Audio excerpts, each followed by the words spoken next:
ಇದು ಪರಂ ಸಂತ ಸದ್ಗುರು ಪಲಟುದಾಸರ ವಾಕ್ಯ ಇದ್ದದ್ದು. ಅಯೋಧ್ಯ ನಗರದ ಹತ್ತಿರ ಒಂದು 300 ವರ್ಷ ಆಗಿರಬಹುದು. ಒಂದು ಗ್ರಾಮದಲ್ಲಿ ವಾಸ ಮಾಡ್ತಿದ್ರು. ಅವರ ಹೆಸರು ಗೋವಿಂದ ದಾಸ್ ಅಂತ ಹೇಳಿ ಇತ್ತು. ಸದ್ಗುರು ಪ್ರಾಪ್ತವಾದ ಮೇಲೆ ಗುರುವೇ ಅವರಿಗೆ ಪಲಟು ದಾಸ್ ಅಂತ ಹೇಳಿ ಹೆಸರು ಇಟ್ರು.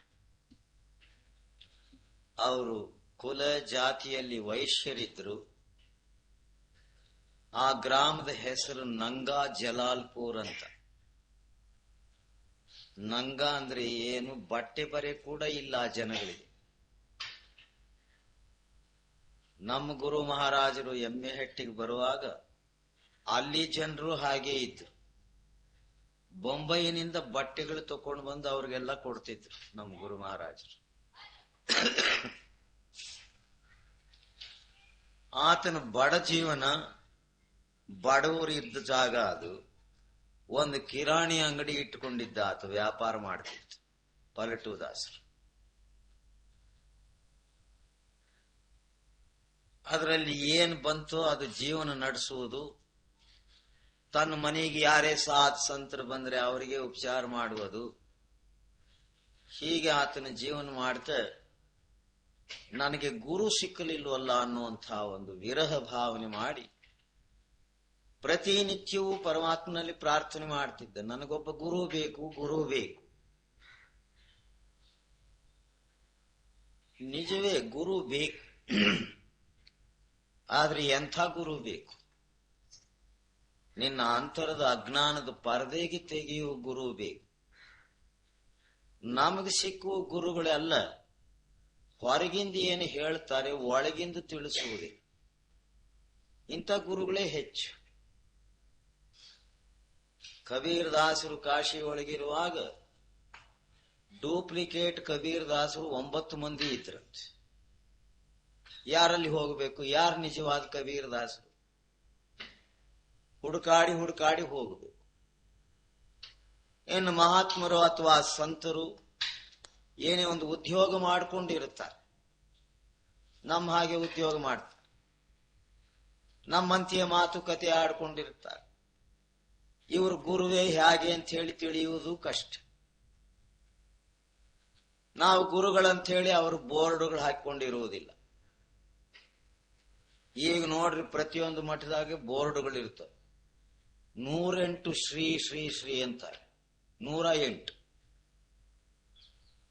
ಒಂದು ಶ್ರೀಗೆ ನುಡಿಯೋದು ಕಷ್ಟ. ನಾವು 108 ಶ್ರೀ ಎಲ್ಲಿಂತಾರವನು?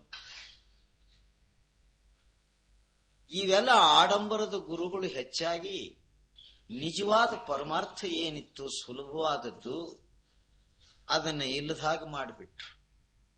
ಒಂದು ಕಡೆಗೆ ಪುರೋಹಿತ ವರ್ಗಗಳು ಪರಮಾರ್ಥವನ್ನು ಹಾಳು ಮಾಡಿಬಿಟ್ರು. ಮತಾಂತರಗಳು ಹುಟ್ಟಿ ಸತ್ಯವಾದಂತಹ ವಿಚಾರ ಸುಲಭ ಇದ್ದದ್ದು ಇಲ್ಲದಾಗ ಮಾಡಿಬಿಟ್ರು. ಇದು 4 ಯುಗದಿಂದ ನಡೀತಿರ್ತಕ್ಕಂತಹ ಒಂದು ಕಾಲನ ಚಮತ್ಕಾರ. ಸತ್ಯಕ್ಕೆ ವಿರೋಧವಾಗಿರ್ತಕ್ಕಂತಹ ಶಕ್ತಿ ಮಾಡ್ತಿರ್ತಕ್ಕಂತಹ ಮೋಸಗಾರಿಕೆ. ಪಲಟು ದಾಸರಾದರೂ ಸಹ ಒಬ್ಬ ನಿಜವಾದ ಗುರು ಬೇಕು ನನಗೆ. ಯಾಕಂದ್ರೆ ಅದು ಅಯೋಧ್ಯ ನಗರದ ಸಮೀಪದಲ್ಲಿದ್ದ ಗ್ರಾಮ.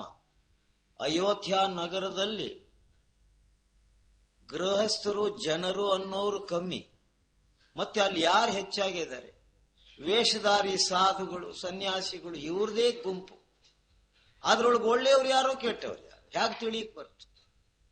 ಅವರಲ್ಲಿ ಎಲ್ಲ ಆತನು ಪ್ರತಿ ದಿವಸವೂ ವಿಚಾರ ಮಾಡಿ, ಇವ್ರು ಯಾರೂ ನನಗೆ ಜ್ಞಾನಬೋಧೆ ಮಾಡುವವರಲ್ಲ ಅಂದ ದೃಢಪಡಿಸಿಕೊಂಡು ನಿಜವಾದ ಗುರುವಿಗಾಗಿ ಆತನು ಪರಿತಾಪ ಪಡ್ತಿದ್ದ. ಅವನ ಆ ಒಂದು ನಿಶ್ಚಯಾತ್ಮಕವಾದಂತಹ ಜ್ಞಾನಕ್ಕೆ, ವಿಚಾರಕ್ಕೆ ಆ ಸತಶಕ್ತಿ ದಯೆ ತೋರಿಸಿ ಆತನಿ ಇರುವಲ್ಲಿಗೆ ಒಬ್ಬ ಗುರು ಬರೋ ಹಾಗೆ ಮಾಡಿದ. ಅವರ ಹೆಸರು ಯಾರಿ ಸಾಹೇಬರ್ ಅಂತ ಹೇಳಿ, ಮುಸಲ್ಮಾನ್ರು. ಆತನ ಅಲ್ಲಿಗೆ ಬಂದು ಏನಂತಾನೆ, ಒಳ್ಳೆ ವ್ಯಾಪಾರ ಮಾಡ್ತಾ ಇದ್ದೀಯಲ್ಲಪ್ಪ, 6-7 ಮಂದಿ ಮಕ್ಕಳದಾರೆ, ಹೆಂಡತಿ ಅದಾರೆ, ನಿನಗೇನು ಕಮ್ಮಿ? ಆದ್ರೆ ಈ ವ್ಯಾಪಾರ ಎಲ್ಲಿವರೆಗೂ ನಡೀತದೆ, ಇದು ಎಲ್ಲಿಗೆ ಮುಟ್ಟಿಸ್ತದೆ ನಿನ್ನ? ನಾನೊಂದು ವ್ಯಾಪಾರ ಹೇಳ್ಕೊಡ್ತೀನಿ, ಅದನ್ನು ಮಾಡು ಅಂತ. ಆತನಿಗೆ ಈತನು ಅತಿಥಿ ಸತ್ಕಾರ ವಗೈರು ಮಾಡಿ, ನನ್ನ ಭಾಗ್ಯ ಇವತ್ತು ಉದಯವಾಯಿತು, ನನಗ ಆ ಪರಮಾರ್ಥದ ರಹಸ್ಯ ತಿಳಿಸಿ ನನ್ನನ್ನು ಉದ್ಧಾರ ಮಾಡಂತ ಹೇಳಿ ಆತನ ಪಾದ ಹಿಡಿದ. ಆತನು ಅಲ್ಲಿಯೇ ಆತನಿಗೆ ಉಪದೇಶ ಕೊಟ್ಟು ಆ ಧ್ಯಾನದ ಕ್ರಿಯೆ ಹೇಗೆ ಮಾಡಬೇಕನ್ನೋದು ತೋರಿಸಿ ಆ ದಿವ್ಯ ನಾಮವನ್ನ ಆತನಿಗೆ ಪ್ರಕಟಪಡಿಸಿದ. ಆತನು ಆ ದಿನವೇ ಸಾಧನೆಯಲ್ಲಿ ತೀವ್ರ ಆಸಕ್ತಿ ಇದ್ದವನಿಗೆ ಅವಾಗಲೇ ಆಗಿ ಹೋಗ್ತದೆ. ಸದ್ಗುರು ಸತ್ಸಂಗ ಕೊಡ್ತಿರ್ಲಿಕ್ಕಾಗಿಯೇ ಆಸಕ್ತಿ ಇರುವವನಿಗೆ ಆಗಲೇ ಅವನ ಅಂತರದಲ್ಲಿ ಆ ಪ್ರಕಾಶ ಅಥವಾ ಆ ಧ್ವನಿ ಪ್ರಕಟ ಆಗಿ ಹೋಗ್ತದೆ.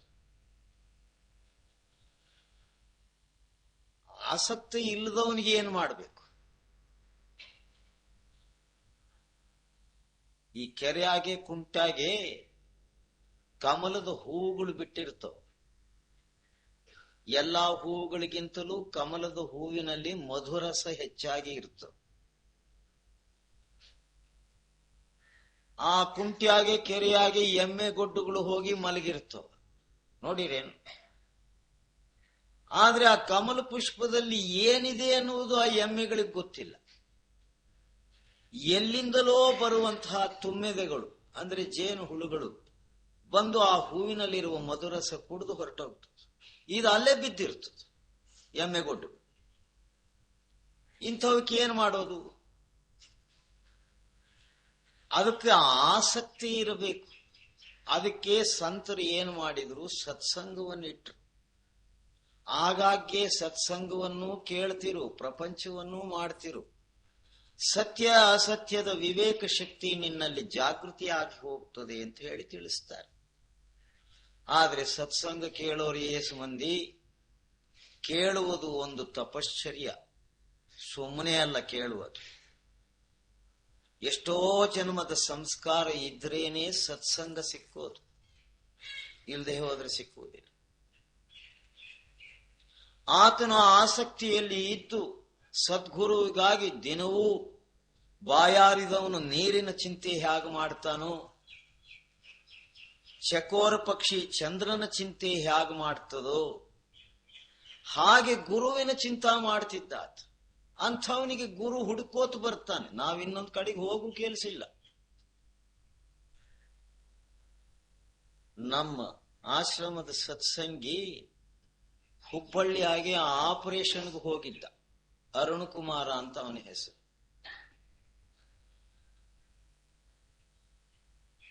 ಅವನಿಗೆ ನಾನು ಹುಬ್ಬಳ್ಳಿಗೆ ನೋಡ್ಲಿಕ್ಕೆ ಹೋದೆ. ನನಗೆ ಅಲ್ಲಿ ಆ ಹೆಬ್ಬಳ್ಳ ಅನ್ನುವುದು ಇದೆ ಅನ್ನುವುದು ಗೊತ್ತಿಲ್ಲ. ಅದು ಒಂದು 20 ಮೈಲಿ ದೂರದಲ್ಲೂ ಏನೋ ಇದೆ, ಅದು ನನಗೆ ಗೊತ್ತಿಲ್ಲ. ಅವನ ಆಪರೇಷನ್ ಮಾಡಿಕೊಳ್ಳುವ ಜಾಗಕ್ಕೆ ನಾನು ಆಸ್ಪತ್ರೆಗೆ ಹೋದೆ. ಆತನು ಮಾತಾಡಿಸಿ ಇನ್ನು ನಾವು ಪ್ರಯಾಣ ಮಾಡಬೇಕು. ಅಷ್ಟರೊಳಗಾಗಿ ಒಬ್ಬರು ಬಂದು ಏನ್ ಮಾಡಿದ್ರು, ನೀವು ಹೆಬ್ಬಳ್ಳಕ್ಕೆ ಬರಬೇಕು, ನಾವು ವ್ಯಾನ್ ತಕೊಂಡು ಬಂದಿದ್ದೀವಿ, ನಿಮಗೆ ಅಲ್ಲಿ ಒಬ್ಬರು ಮಹಾತ್ಮರು ಬರ್ಲಿಕ್ಕೆ ಹೇಳಿದ್ದಾರೆ. ಬಹಳ ಆಶ್ಚರ್ಯ ಆಯ್ತು ನನಗೆ. ಅವರಿಗೆ ನನಗೆ ಪರಿಚಯ ಇಲ್ಲ. ಆಗ ಅಲ್ಲಿಗೆ ಹೋದೆವು. ಹೋದ್ರೆ ಏನಾಯ್ತು, ನಾವೇನು ಹೆಚ್ಚಿಗೆ ಮಾತುಕತೆ ಕೂಡ ಆಡ್ಲಿಲ್ಲ. ಒಬ್ರಿಗೊಬ್ಬರಿಗೆ ನೋಡ್ಕೊಂಡ್ವಿ. ನದರ್ ಮೇ ನದರ್ ಮಿಲಾವ್ ಅಂತಾರೆ ಗುರುನಾನಕರು. ಮಹಾತ್ಮರ ದೃಷ್ಟಿ ಏನದೆ ಆ ದೃಷ್ಟಿಗೆ ನಿನ್ನ ದೃಷ್ಟಿಯನ್ನು ಸೇರಿಸಿ ಸುಮ್ಮನೆ ನೋಡು ಅಂತ ಹೇಳಿದ್ದಾರೆ. ಅವ್ರಿಗೆ ನಾನು ನೋಡ್ಕೋತ ಕೂತಿ, ಅವ್ರು ನನಗೆ ನೋಡ್ಕೋತ ಕೂತರು. ಅದು ಹೇಳಕ್ ಬರೋದಿಲ್ಲ. ಆಮೇಲೆ ಮುಂದೆ ಏನಾಯ್ತು ನಾವು ಹೇಳಕ್ ಬರೋದಿಲ್ಲ. ಅಲ್ಲಿ ದೇಹ ಸ್ಮರಣೆ ಹೋಯ್ತು, ಪ್ರಪಂಚ ಹೋಗ್ಬಿಡ್ತು.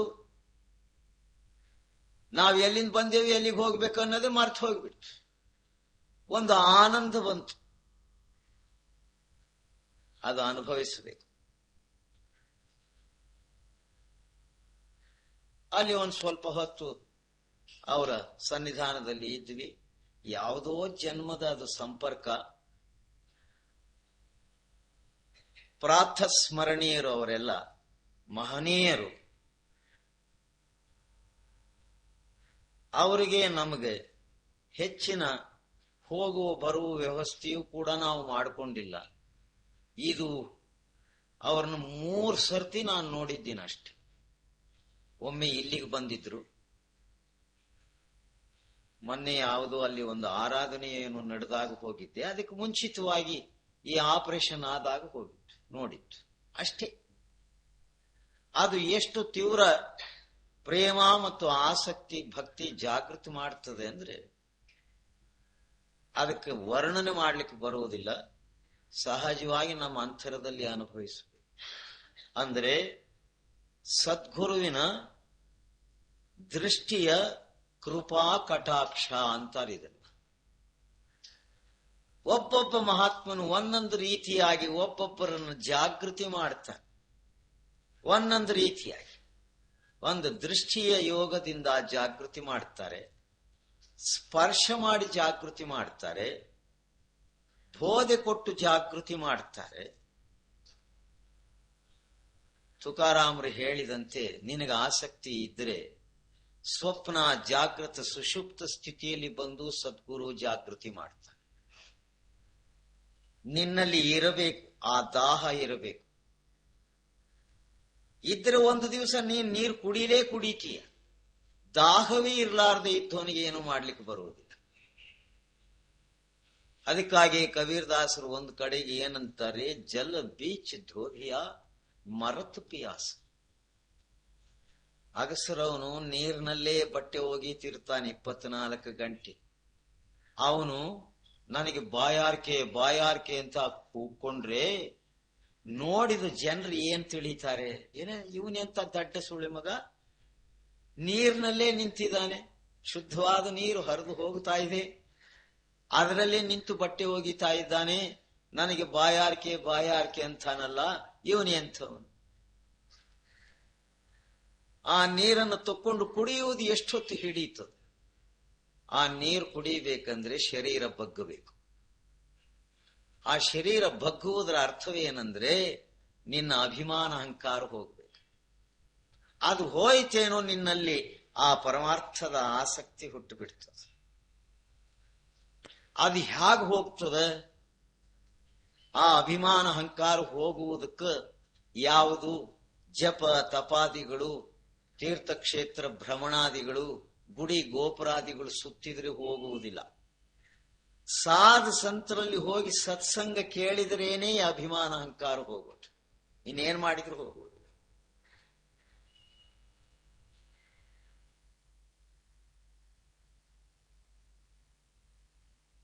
ಗುರುನಾನಕರು ಅವರಿಗೆ ಒಳ್ಳೆ 2 ಮಕ್ಕಳಿದ್ರು.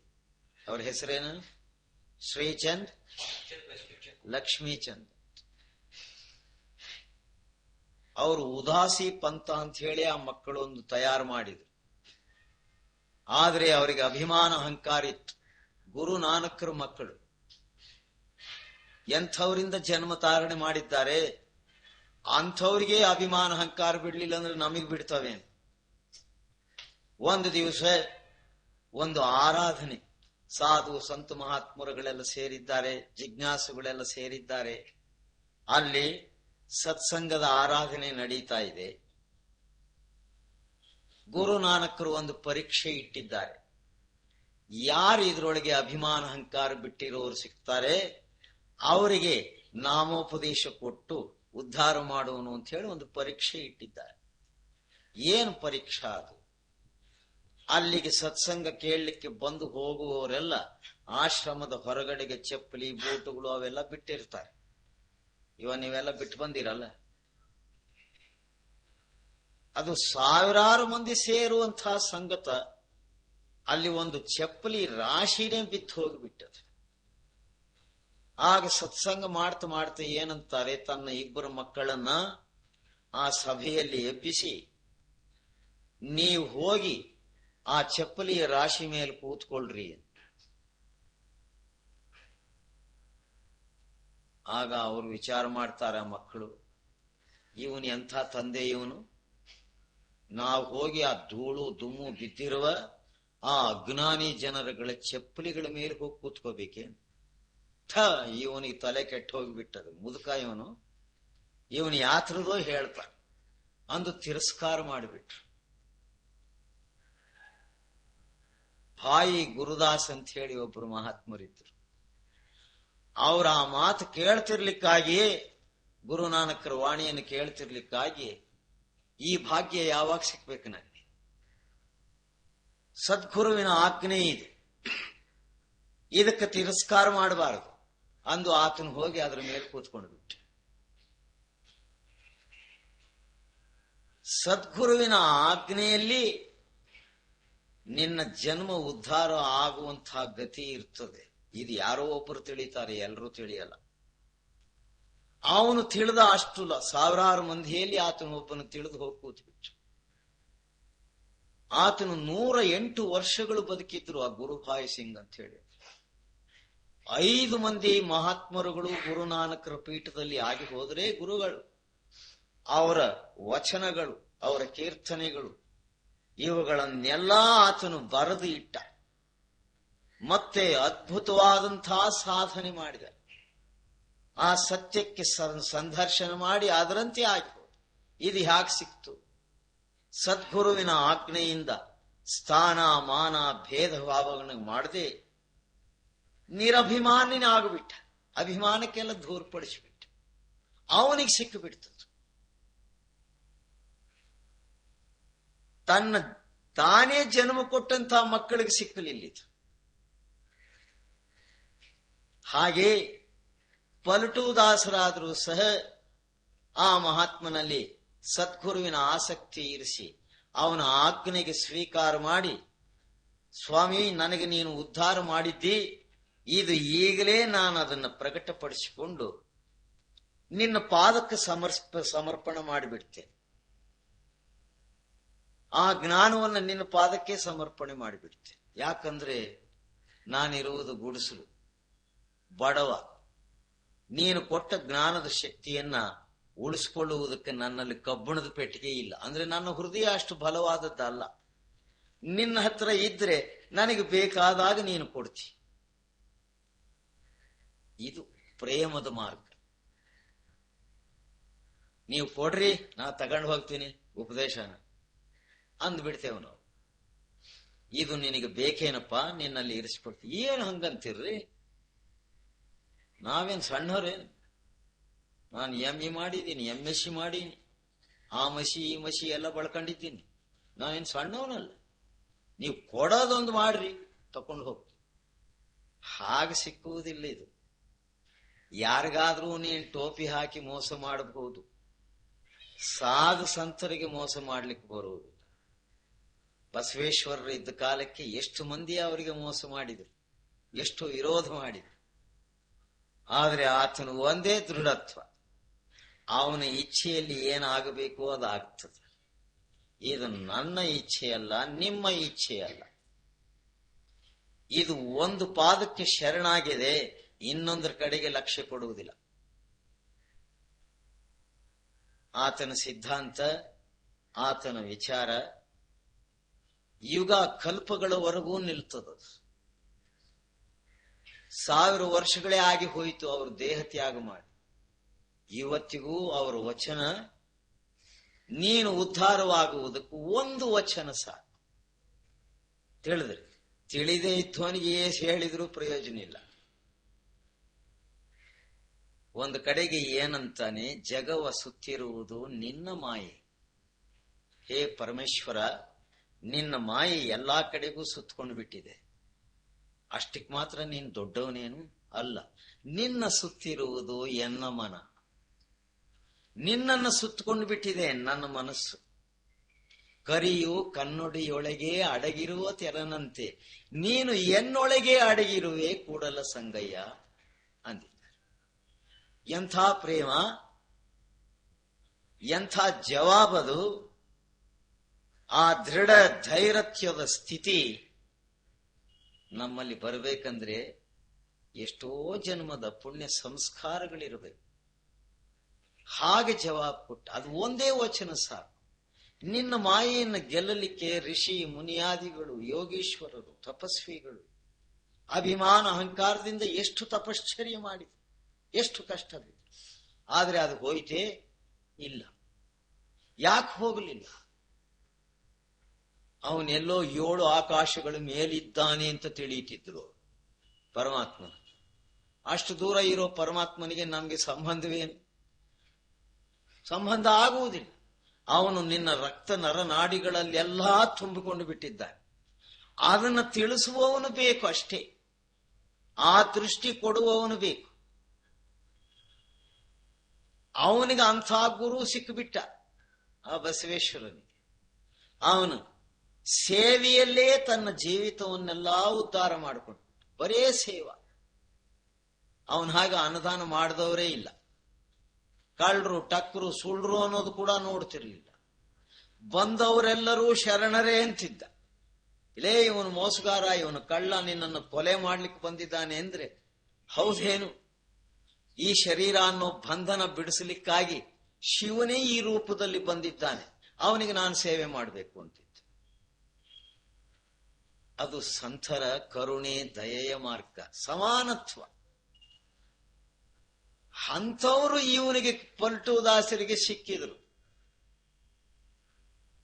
ಅವನು ಎದುರಿಗೆ ಕೂತು ಗುರು ಕೊಟ್ಟಂತ ಸ್ಮರಣೆ ಮಾಡ್ತಾ ಮಾಡ್ತಾ ಆ ಧ್ಯಾನದಲ್ಲಿ ಮಗ್ನನಾದಾಗ ಹೊರಗೆ ತಿರುಗುತ್ತಿದ್ದಂಥ ಅವನ ಮನಸ್ಸ ಚಿತ್ತ ಅಂತರ್ಮುಖವಾಗಿಬಿಡ್ತು, ಒಳಗೆ ತಿರುಕೊಂಡ್ಬಿಡ್ತು, ದಿವ್ಯಾನುಭವ ಆಗಿ ಹೋಯಿತು. ಅದನ್ನು ಗುರುವಿನ ಪಾದಕ್ಕೆ ಒಪ್ಪಿಸಿಬಿಟ್ಟ. ಅವಾಗ ಆ ಯಾರಿ ಸಾಹೇಬರು ಏನಂತಾರೆ, ಹೇ ಗೋವಿಂದದಾಸ್, ಇನ್ನು ಮೇಲೆ ನೀನು ಗೋವಿಂದದಾಸ್ ಅಲ್ಲ, ನೀನು ಪಲ್ಟುದಾಸ್ ಅಂತ ಹೇಳಿ ಹೆಸರಿಡ್ತೀನಿ. ಹಿಂದಿ ಭಾಷೆಯಲ್ಲಿ ಪಲಟ್ ಅಂದ್ರೆ ತಿರುಗುವುದು ಅಂತ. ಹೊರಗೆ ತಿರುಗುವ ಮನಸ್ಸನ್ನ ಒಳಗೆ ಎಷ್ಟು ಬೇಗ ನೀನು ತಿರುಗಿಸಿ ಈ ಭ್ರೂಮಧ್ಯ ಸ್ಥಾನವನ್ನು ಸೇರಿ ಸೂರ್ಯ ಚಂದ್ರ ತಾರಾಮಂಡಲಗಳನ್ನು ದಾಟಿದ ಮೇಲೆ, ಶೂನ್ಯ ಮಹಾಶೂನ್ಯಗಳನ್ನು ದಾಟಿದ ಮೇಲೆ ಇರುವಂತಹ ರಾಮನಾಮವನ್ನ ನೀನು ತಗೊಂಡ್ಬಿಟ್ಟಿಯಲ್ಲ, ನಿನ್ನ ಭಾಗ್ಯ ದೊಡ್ಡದು. ಅಂದ್ರೆ ನಾಮ ಎಲ್ಲದೆ ಸೂರ್ಯ ಚಂದ್ರ ತಾರಾಮಂಡಲಗಳನ್ನು ದಾಟಿ ಹೋಗಬೇಕು, ಶೂನ್ಯ ಮಹಾಶೂನ್ಯಗಳನ್ನು ದಾಟಿ ಹೋಗಬೇಕು, ಪಾರಬ್ರಹ್ಮ ಲೋಕವನ್ನು ದಾಟಿ ಹೋಗಬೇಕು. ಆವಾಗ ಅಲ್ಲಿ ಸಿಗ್ತದೆ ಆ ನಾಮ. ಅದನ್ನ ಸದ್ಗುರು ಗುರುತು ಮಾಡಿ ತೋರಿಸ್ತಾನೆ. ನೋಡು, ಅದಿಂಥ ಕಡೆಗಿದೆ, ನೀನು ಧ್ಯಾನ ಅಭ್ಯಾಸ ಸ್ಮರಣೆ ಮಾಡ್ತಾ ಅಲ್ಲಿಗೆ ಹೋಗು. ಅಲ್ಲಿದೆ ಅದು, ಇಲ್ಲಿ ಎಲ್ಲಿಯೂ ಇಲ್ಲ. ಅಕ್ಷರಗಳಲ್ಲಿಲ್ಲ, ಗ್ರಂಥಾದಿಗಳಲ್ಲಿಲ್ಲ, ತೀರ್ಥಕ್ಷೇತ್ರಾದಿಗಳಲ್ಲಿ ಹುಡುಕಿದರೆ ಇಲ್ಲ. ಅದು ಇರುವುದು ನಿನ್ನ ಅಂತರದ ಒಳಗೆ ಇಂಥ ಸ್ಥಾನದಲ್ಲಿ ಇದೆ ಅಂತ ಹೇಳಿ ತೋರಿಸಿಕೊಡ್ತಾರೆ. ಅಲ್ಲಿಗೆ ನೀನು ಬಾ, ನಾನು ಸಹಾಯ ಕೊಡ್ತೀನಿ. ಯಾಕೆ ಕೊಡ್ತೀಯಪ್ಪ? ಶಬ್ದರೂಪವಾಗಿ ಬಂದು ನಿನ್ನ ಚೈತನ್ಯವನ್ನು ನಾನು ಆಕರ್ಷಿತ ಮಾಡಿಕೊಂಡು ಮೇಲಕ್ಕೆ ತಕೊಂಡು ಹೋಗ್ತೀನಿ. ಅಲ್ಲಿ ಅದಕ್ಕೆ ಗುರು ಬೇಕು. ಅದರ ಅನುಭವವನ್ನು ಹೊಂದಿರತಕ್ಕಂಥವನು ಆ ಸಾಧನೆಯಲ್ಲಿ ಸಾಧುವಾಗಿರ್ತಕ್ಕಂಥವನು. ಸಾಧನೆಯಿಂದ ಸಾಧು ಆಗಬೇಕು. ಅನೇಕರು ಬೇಗ ಬೇಗ ಸಾಧುಗಳಾಗ್ತಾರೆ. ಇಲ್ಲಿ ಮನೆಯಲ್ಲಿ ಏನಾದ್ರೂ ಒಂದು ಜಗಳ ಆಗಲಿ ಗಂಡ ಹೆಂಡ್ರಿಗೆ, ನೀನು ಸಹವಾಸ ಬೇಡ ಬಿಡು, ನಾನು ಸನ್ಯಾಸಿ ಆಗಿ ಹೋಗ್ಬಿಡ್ತೇನೆ. ಅವಳಿಗೆ ಗೊತ್ತು ಇವನ ಹಣೆ ಬರ, ಬೆಳಗ್ಗೆ ಹೋಗ್ತಾನೆ ಸಂಜೆಗೆ ಮನೆಗೆ ಬಂದ್ಬಿಡ್ತಾನೆ ಅಂತ. ಹೋಗಲೇ ಅಂದ್ಬಿಡ್ತಾಳ ಅವಳು. ಇವನು ಅಲ್ಲಿ ಇಲ್ಲಿ ತಿರುಗಾಡಿ, ಇವ್ ಯಾರು ಕೂಳು ನೀರು ಕೊಡ್ತಾರೆ? ತಿರ್ಗಾ ಮನೆ ಸಪ್ಪೆ ಮಕ್ಕ ಹಾಕೊಂಡು ಬರ್ತಾನೆ. ನೀನ್ ಹೇಳ್ದಂಗೆ ಕೇಳ್ತೇನೆ, ಅದೇ ಉಣ್ತೀನಿ, ಕದ ತೆಗಿ ಅಂತ. ಇದು ಯಾರಾದ್ರೂ ಆಗಬಹುದು, ಆದರೆ ಸಾಧನೆಯಿಂದ ಸಾಧುವಾಗಬೇಕು. ಅದೇ ಕೃಷ್ಣನು ಅರ್ಜುನನಿಗೆ ಬೋಧಿಸಿತ್ತು. ನಿನ್ನ ಅಂತರದ ಸಾಧನೆಯಿಂದ ಬೃಹಮಧ್ಯ ಸ್ಥಾನದಲ್ಲಿ ಪ್ರವೇಶಿತವಾಗಿ ಗುಣರಹಿತನಾಗಿ ಆ ನಿರ್ಗುಣ ವಸ್ತುವನ್ನು ಪ್ರಾಪ್ತ ಮಾಡಬೇಕು. ಅದನ್ನು ಮಾಡು ಅಂದು ಅದರ ಗತಿಯನ್ನ ರಹಸ್ಯವನ್ನ ತೋರಿಸಿ ಅವನಿಂದ ಸಾಧನೆಯನ್ನು ಮಾಡಿಸಿ ಆ ಅನುಭವವನ್ನು ಉಂಟು ಮಾಡಿದ. ಆಗ ಅಂಥ ಗುರು ನಮಗೆ ಸಿಕ್ಕಬೇಕು. ಅವನು ಸಿಕ್ಕಾನೆ ಅಂದ್ರೆ ನಿನ್ನ ಉದ್ಧಾರ ಇನ್ನೊಂದು ಜನ್ಮಕ್ಕೆ ಮತ್ತೊಂದು ಜನ್ಮಕ್ಕೆ ಅಲ್ಲ, ಆಗಲೇ. ಅದಕ್ಕಾಗಿ ನಿನ್ನಲ್ಲಿ ಆ ಆಸಕ್ತಿ ಇದೆಯೇ? ಅವನ ಆಜ್ಞೆಯನ್ನು ಪರಿಪಾಲನೆ ಮಾಡಲಿಕ್ಕಾಗಿ ನೀನು ಸಿದ್ಧವಾಗಿದ್ದೀಯಾ? ವಿಚಾರ ಮಾಡ್ಕೋ. ಯಾವುದು ಬೇಕು ನಿನಗೆ? ಸತ್ಯವೇ ಅಥವಾ ಈ ಮಿಥ್ಯಾರೂಪವಾದಂತಹ ಪ್ರಪಂಚದ ಭೋಗ ವಿಲಾಸಗಳೇ? ಇದನ್ನು ನಾವು 50, 60, 70 ವರ್ಷಗಳೇನು ಸಾಯೋವರೆಗೂ ಅನುಭವ ಮಾಡ್ತಲೇ ಇದ್ದೇವೆ. ಆದ್ರೆ ಇದು ಸಾಕು ಅನಿಸಿದೆಯೇನು ನಮಗೆ? ನಾವೇ ವಿಚಾರ ಮಾಡ್ಕೋಬೇಕು. ಇನ್ನೊಬ್ರು ಹೇಳುವುದು ಅಲ್ಲಿದು. ಹೇಳಿದ್ರೆ ನಿಮಗೆ ಕೋಪ ಸಿಟ್ಟು ಬರ್ತದೆ. ನಮ್ಮನ್ನೇ ಎಷ್ಟು ಈತನು ಇನ್ಸಲ್ಟ್ ಮಾಡ್ತಾ ಇದ್ದಾನೆ ಅನ್ಕೊಂಡು ಬಿಡ್ತೀರ. ನೀವೇ ವಿಚಾರ ಮಾಡ್ರಿ. ಇದು ಸಾಕು ಅನಿಸಿದೆಯೇನು ನಿಮಗೆ? ಇದು ಸಾಕು ಅನ್ನುವ ವೇಳೆಗೇನೆ ನಿನ್ನ ಅಂತರದಲ್ಲಿ ಬೆಳಕಾಗಿ ಹೋಗ್ತದೆ. ಅದು ನಾವು ಮಾಡಲೇ ಇಲ್ಲ.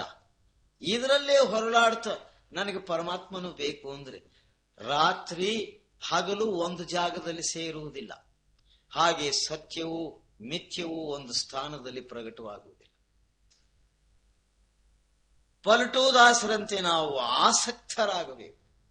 ಅದೇ ಬೇಕು ನನಗೆ, ಇದು ಸಾಕು. ಆ ದೃಢ ಭಾವಕ್ಕೆ ನೋಡಿ ಗುರು ದಯವಿಟ್ಟು ಅವನ ಮೇಲೆ ಪ್ರೇಮದಿಂದ ಅವನ ಚಿತ್ತವನ್ನು ಒಳಮುಖ ಮಾಡಿಸಿ, ನೀನು ಇವತ್ತಿನಿಂದ ಪಲಟೋದಾಸ್ ಹೋಗು ಅಂದ್ಬಿಟ್ರು. ಆ ಮಹಾತ್ಮನ ವಾಕ್ಯ ಇವತ್ತು ನಾವು ತಗೊಳ್ತಾ ಇದ್ದೇವೆ ಇಲ್ಲಿ. ಆತನು ಏನಂತಾನೆ? ಭಜನ ಆತುರ ಕೀಜಿಯೇ, ಭಜನ ಆತುರಿ ಕೀಜಿಯೇ, ಔರ್ ಬಾತ್ ಮೇ ದೇರ್, ಔರ್ ಬಾತ್ ಮೇ ದೇರ್. ಈ ಪ್ರಪಂಚನ ನಾಳೆಗೆ ಮಾಡೋಣ ಹೇಳು, ನಾಳೆಗೆ ಮಾಡೋಣ ಹೇಳಿ, ಇದಿದ್ರೆ ಬಿತ್ತು ಅನ್ನುವ ಭಾವನೆ ಹುಟ್ಟಬೇಕು. ಗುರು ನಿನಗೆ ಉಪದೇಶ ಕೊಟ್ಟು ಏನು ಮಾಡು ಅಂತ ಹೇಳಿದ್ದಾನೋ ಅದನ್ನು ಈಗಿಂದೀಗಲೇ ಮಾಡಿಬಿಡ್ದೆ.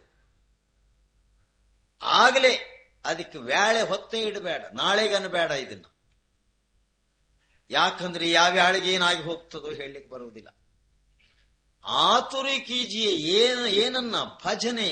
ಭಜನೆ ಅಂದ್ರೆ ತಾಳ ತಂಬೂರಿ ತಕೊಂಡು ಅವು ಇವು ತಕೊಂಡು ಏನೇ ಭಜನೆ ಕೀರ್ತನೆ ಮಾಡೋದಲ್ಲ. ಇದು ಒಂದು ಭಜನೆಯೇ. ಇದು ಸ್ವಲ್ಪ ಮನಸ್ಸಿಗೆ ಒಂದು ರಂಜನೆ ಕೊಡ್ತು.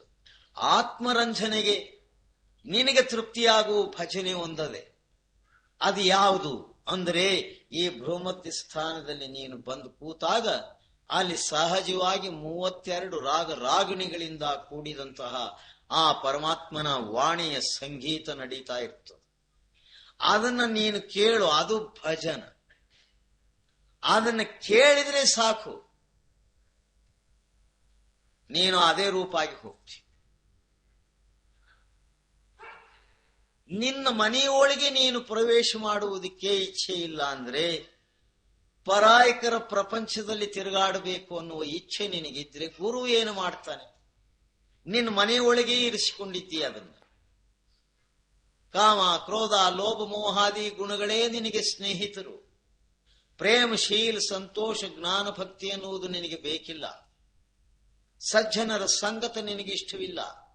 ದುರ್ಜನರ ಸಂಘದಲ್ಲಿ ಇರಬೇಕಂತಿ, ದುರ್ವ್ಯವಹಾರದಲ್ಲಿ ಇರಬೇಕಂತಿ. ಇದು ಹ್ಯಾಕ್ ಸಿಕ್ತ? ನಿನ್ನ ಮನೆಯೊಳಗೆ ನೀನು ಬಂದ್ರೆ ಸಿಕ್ತ. ಇದು ಅಂಥ ದಿವ್ಯ ಮನೆ.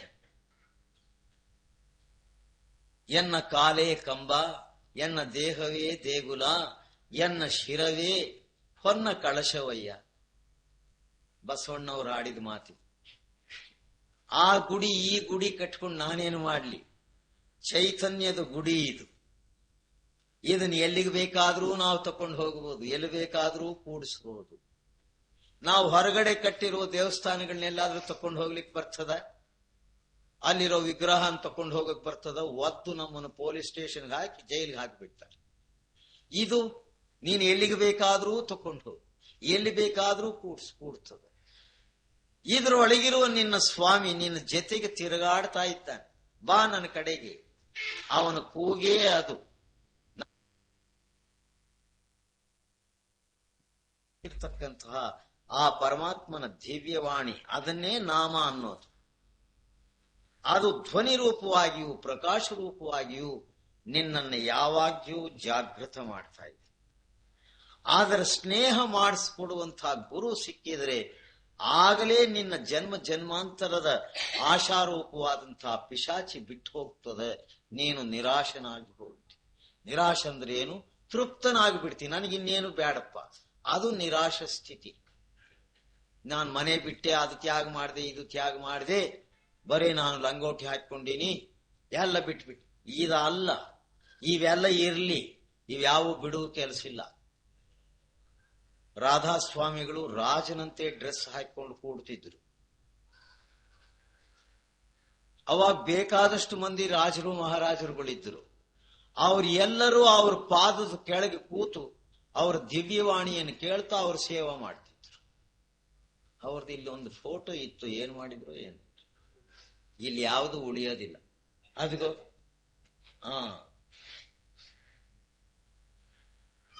ಆಶ್ರಮದಲ್ಲೇ ಇರ್ತಾರೆ. ಇಲ್ಲಿ ಏನ್ ಸರಿಪಡಿಸಬೇಕು, ಯಾವ್ದು ಹೇಗಿರ್ಬೇಕು ಅನ್ನೋದು ಮಾತ್ರ ಮಾಡಲ್ಲ. ಇಲ್ಲಿ ಇದ್ದು ಮನೆ ಚಿಂತೆ ಸಂಸಾರದ ಚಿಂತೆ ಮಾಡ್ತಿರ್ತಾರೆ. ನಾ ಕೊಡಕೆ ಏಮಾಯ, ನಾ ಬಿಟ್ಟ ಏಮಾಯ, ಇವೇ ಇಲ್ಲಿ ಇದ್ದು ಅವೇ ಮಾಡ್ತಾವ. ನಾವಿಲ್ಲಿ ಬರಕ್ಕಿಲ್ಲ, ಬರೇ ಅವ್ರ ನೆಂಟ್ರ ಇಷ್ಟರನ್ನ ಇಲ್ಲಿ ಕೂಡ ಹಾಕೊಂಡಿರ್ತಾವ. ಅವ್ರದ್ದೆಲ್ಲ ಕೇಳ್ಬೇಕು ನಾವು. ಬರೇ ಸುಳ್ಳು ಸುಳ್ಳು ತಾಪತ್ರಯಗಳೇ, ಅದರೊಳಗೇನು ಸಾರವೇ ಇಲ್ಲ. ಇನ್ನೂ ನಾವು ಸತ್ಸಂಗಿಗಳು, ಎಷ್ಟು ವರ್ಷದ ಸತ್ಸಂಗಿಗಳು, ನಾವು ಆಶ್ರಮದಲ್ಲಿ ಯಾವ ರೀತಿ ಮಾತಾಡಬೇಕು, ಏನ್ ಕೇಳಬೇಕು, ಇಂತಹ ಸಮಯ ನಮಗೆ ಸಿಕ್ಕುವುದಿಲ್ಲ ಅನ್ನುವಂಥ ಆಲೋಚನೆ ಯಾರಿಗಾದ್ರೂ ಇದೆಯಂದ್ರೆ ನನಗೇನು ಯಾರಲ್ಲೂ ಕಾಣಿಸಲಿಲ್ಲ. ಬರೇ ಯಾವ್ದು ಮೋಕಾಳ್ನೊಪ್ಪಟ್ಟ ನನಗಿರೋ ನೋವುಗಳು ನಿಮ್ಗೆ ಹೇಳ್ಕೊಂಡ್ರೆ ಇವನ್ ಹೆಂಗಪ್ಪ ಬದುಕಿದಾನೆ ಅಂತ ಹೇಳಿ ಅಂತೀರ. ಇದಕ್ಕೆ ಎಷ್ಟು ನೋವದೋ ಎಷ್ಟು ಬಾಧೆ ಅದೋ ನನ್ನ ಗುರುವಿಗೆ ಗೊತ್ತು, ನನಗೆ ಗೊತ್ತು. ಅವೆಲ್ಲ ಹೇಳ್ಕೊಳ್ಳೋ ಕೆಲಸ ಏನು. ಒಂದೊಂದು ಬರ್ತೇವೆ, ಸ್ವಾಮಿ ಯಾರು ಸಾಲ ಸಣ್ಣಗೈಪೈನಾರೆ, ಅಯ್ಯ ನಿನ್ನ ತಿರ್ಗಾ ಈ ದೇಹದ ಧ್ಯಾಸ ತರ್ತಾರ ನಮ್ಗೂ. ಇದು ಬಿಟ್ಟು ಹೋದ್ರೆ ಸಾಕಂತ ನಾವು ಬಡ್ಕೊಂತೀವಿ. ಸಣ್ಣಗೈಪೈನಾರೆ ಎಟ್ಲುಂಟ್ರಿ, ಪೈಲ್ವಾನ್ ಉಣ್ಣಟ್ಲುಂಟ್ರಿ ಸರ್. ಇದ್ರ ಧರ್ಮನೇ ಅಷ್ಟು. ಇದು ಸ್ವಲ್ಪ ದಿವಸ ಕುಣಿದು ಕುಪ್ಪಳಿಸ್ತದೆ, ಒಂದ್ ದಿವಸ ಬಿದ್ದು ಹೋಗ್ಬಿಡ್ತದೆ. ಇದ್ರ ಸ್ವಭಾವ ಇದು ಸಣ್ಣಗಾಗ್ತದೆ, ದಪ್ಪಗಾಗ್ತದೆ, ಒಂದ್ ದಿವಸ ಬಿದ್ದು ಹೋಗ್ತದೆ. ಇದ್ರದೇ ಹೇಳ್ಕೋತ ಕೂತ್ಕೊಂಡ್ರೆ ಇನ್ನು ಪರಮಾತ್ಮನ ಚಿಂತೆ ಏನು ಮಾಡಿತ್ತು ನಾವು. ಇಲ್ಲಿ ಬಂದ್ರೆ ಅದೇ ಗೋಳು. చాలా ಸಣ್ಣಗೈಪೈನಾರು ಸ್ವಾಮಿಗಳು, ನೀ 10 ಗಂಟೆ ಅಂಪಾಯ ಏನಿದೆಲ್ಲ. ಆಮೇಲೆ ನಡು ನೋವು, ಕಾಲು ನೋವು, ತಲೆನೋವು, ದೇನಕ್ಕೆ ಮಂದಲ್ ರಾಶಿ. ಇನ್ನ ದೇಹ ಚಿಂತನೆ ಮಾಡ್ತಿ, ಪರಮಾತ್ಮನ ನಾಮಸ್ಮರಣೆ ಯಾವಾಗ ಮಾಡ್ತೀನಿ. ಆ ನಾಮದಲ್ಲಿ ಕೂಡು, ಇದ್ರೊಳಗೆ ಏನು ನೋವುಗಳಿದ್ರೂ ಗೊತ್ತಾಗುವುದು. ಇದ್ರದ್ದು ಸಮಸ್ಯೆಯೇ ಬಗೆಹರಿದು ಹೋಗ್ತದೆ. ಇದ್ರ ಹಣೆ ಬರ ಇಷ್ಟೇ. ಈ ಕುದುರೆ ಭದ್ರವಾಗಿರುವಾಗಲೇ ನಮ್ಮ ಕೆಲಸ ನಾವು ಮಾಡ್ಕೊಂಡು ಬಿಡ್ಬೇಕು. ನಾವು ಯಾವ ಊರಿಗೆ ಸೇರ್ಬೇಕೋ ಆ ಊರಿಗೆ ಈ ಶರೀರನ ಕುದುರೆಯನ್ನು ಮಾಡಿಕೊಂಡು ಇದ್ರ ಮೇಲೆ ಸವಾರನಾಗಿ ನೀನು ಹೊರಟು ಹೋಗ್ಬೇಕಪ್ಪ. ಇದು ಮೆತ್ತಗಾಯ್ತು ಅಂದ್ರೆ ನೀನು ಊರು ಸೇರೋದು ಯಾವಾಗ? ಇದು ಚಂದಾಗಿದ್ದಾಗ ಊರು ಸೇರಿಬಿಡು. ಆಮೇಲೆ ಇದು ಇತ್ತೇನೋ ಹೋಯ್ತು, ನಮ್ಗೇನ್ ಬೇಕಾಗಿದೆ. ಹೀಗೆ ತಿಳಿಬೇಕು ನಾವು ಪಾರಮಾರ್ಥ. ಜೀರ್ಣಿಸಿ ಹೋಗುವ ಶರೀರಕ್ಕೆ ನೀನು ಏನು ಮಾಡಿದ್ರೂ ನಿಲ್ಲುವುದಿಲ್ಲ. ಕುಂಬಳಕಾಯಿಗೆ ಕಬ್ಬಣದ ಕಟ್ಟು ಹಾಕಿದರೆ ನಿಲ್ಲುವುದೇ ಅಯ್ಯ ಅಂದಿದ್ದಾನೆ ಬಸವಣ್ಣಪ್ಪ. ಮೊದಲೇ ಅದು ಕುಂಬಳಕಾಯಿ, ಅದಕ್ಕೆ ಕಬ್ಬಣದ ಕಟ್ಟು ಬಿಗಿಸಿದ್ರೆ ಬೇಲಿ ಕಟ್ಟು ಬಿಗಿಸ್ತಾರಲ್ಲ, ಹಾಗದನ್ನು ಬಿಗಿಸಿ ಭದ್ರ ಮಾಡ್ತೀನಿ ಅಂದ್ರೆ ನಿಲ್ಲತ್ತೇನೋ ಹುಚ್ಚ?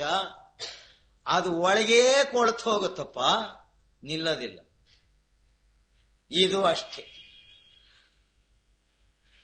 ಹಿಂದಕ್ಕೆ ರಾಜರು ಊಟದ ಜೊತೆಯಲ್ಲಿ ಬಂಗಾರದ ಪುಡಿಯನ್ನು ಕಲಸ್ಕೊಂಡು ತಿಂತಿದ್ರಂತೆ.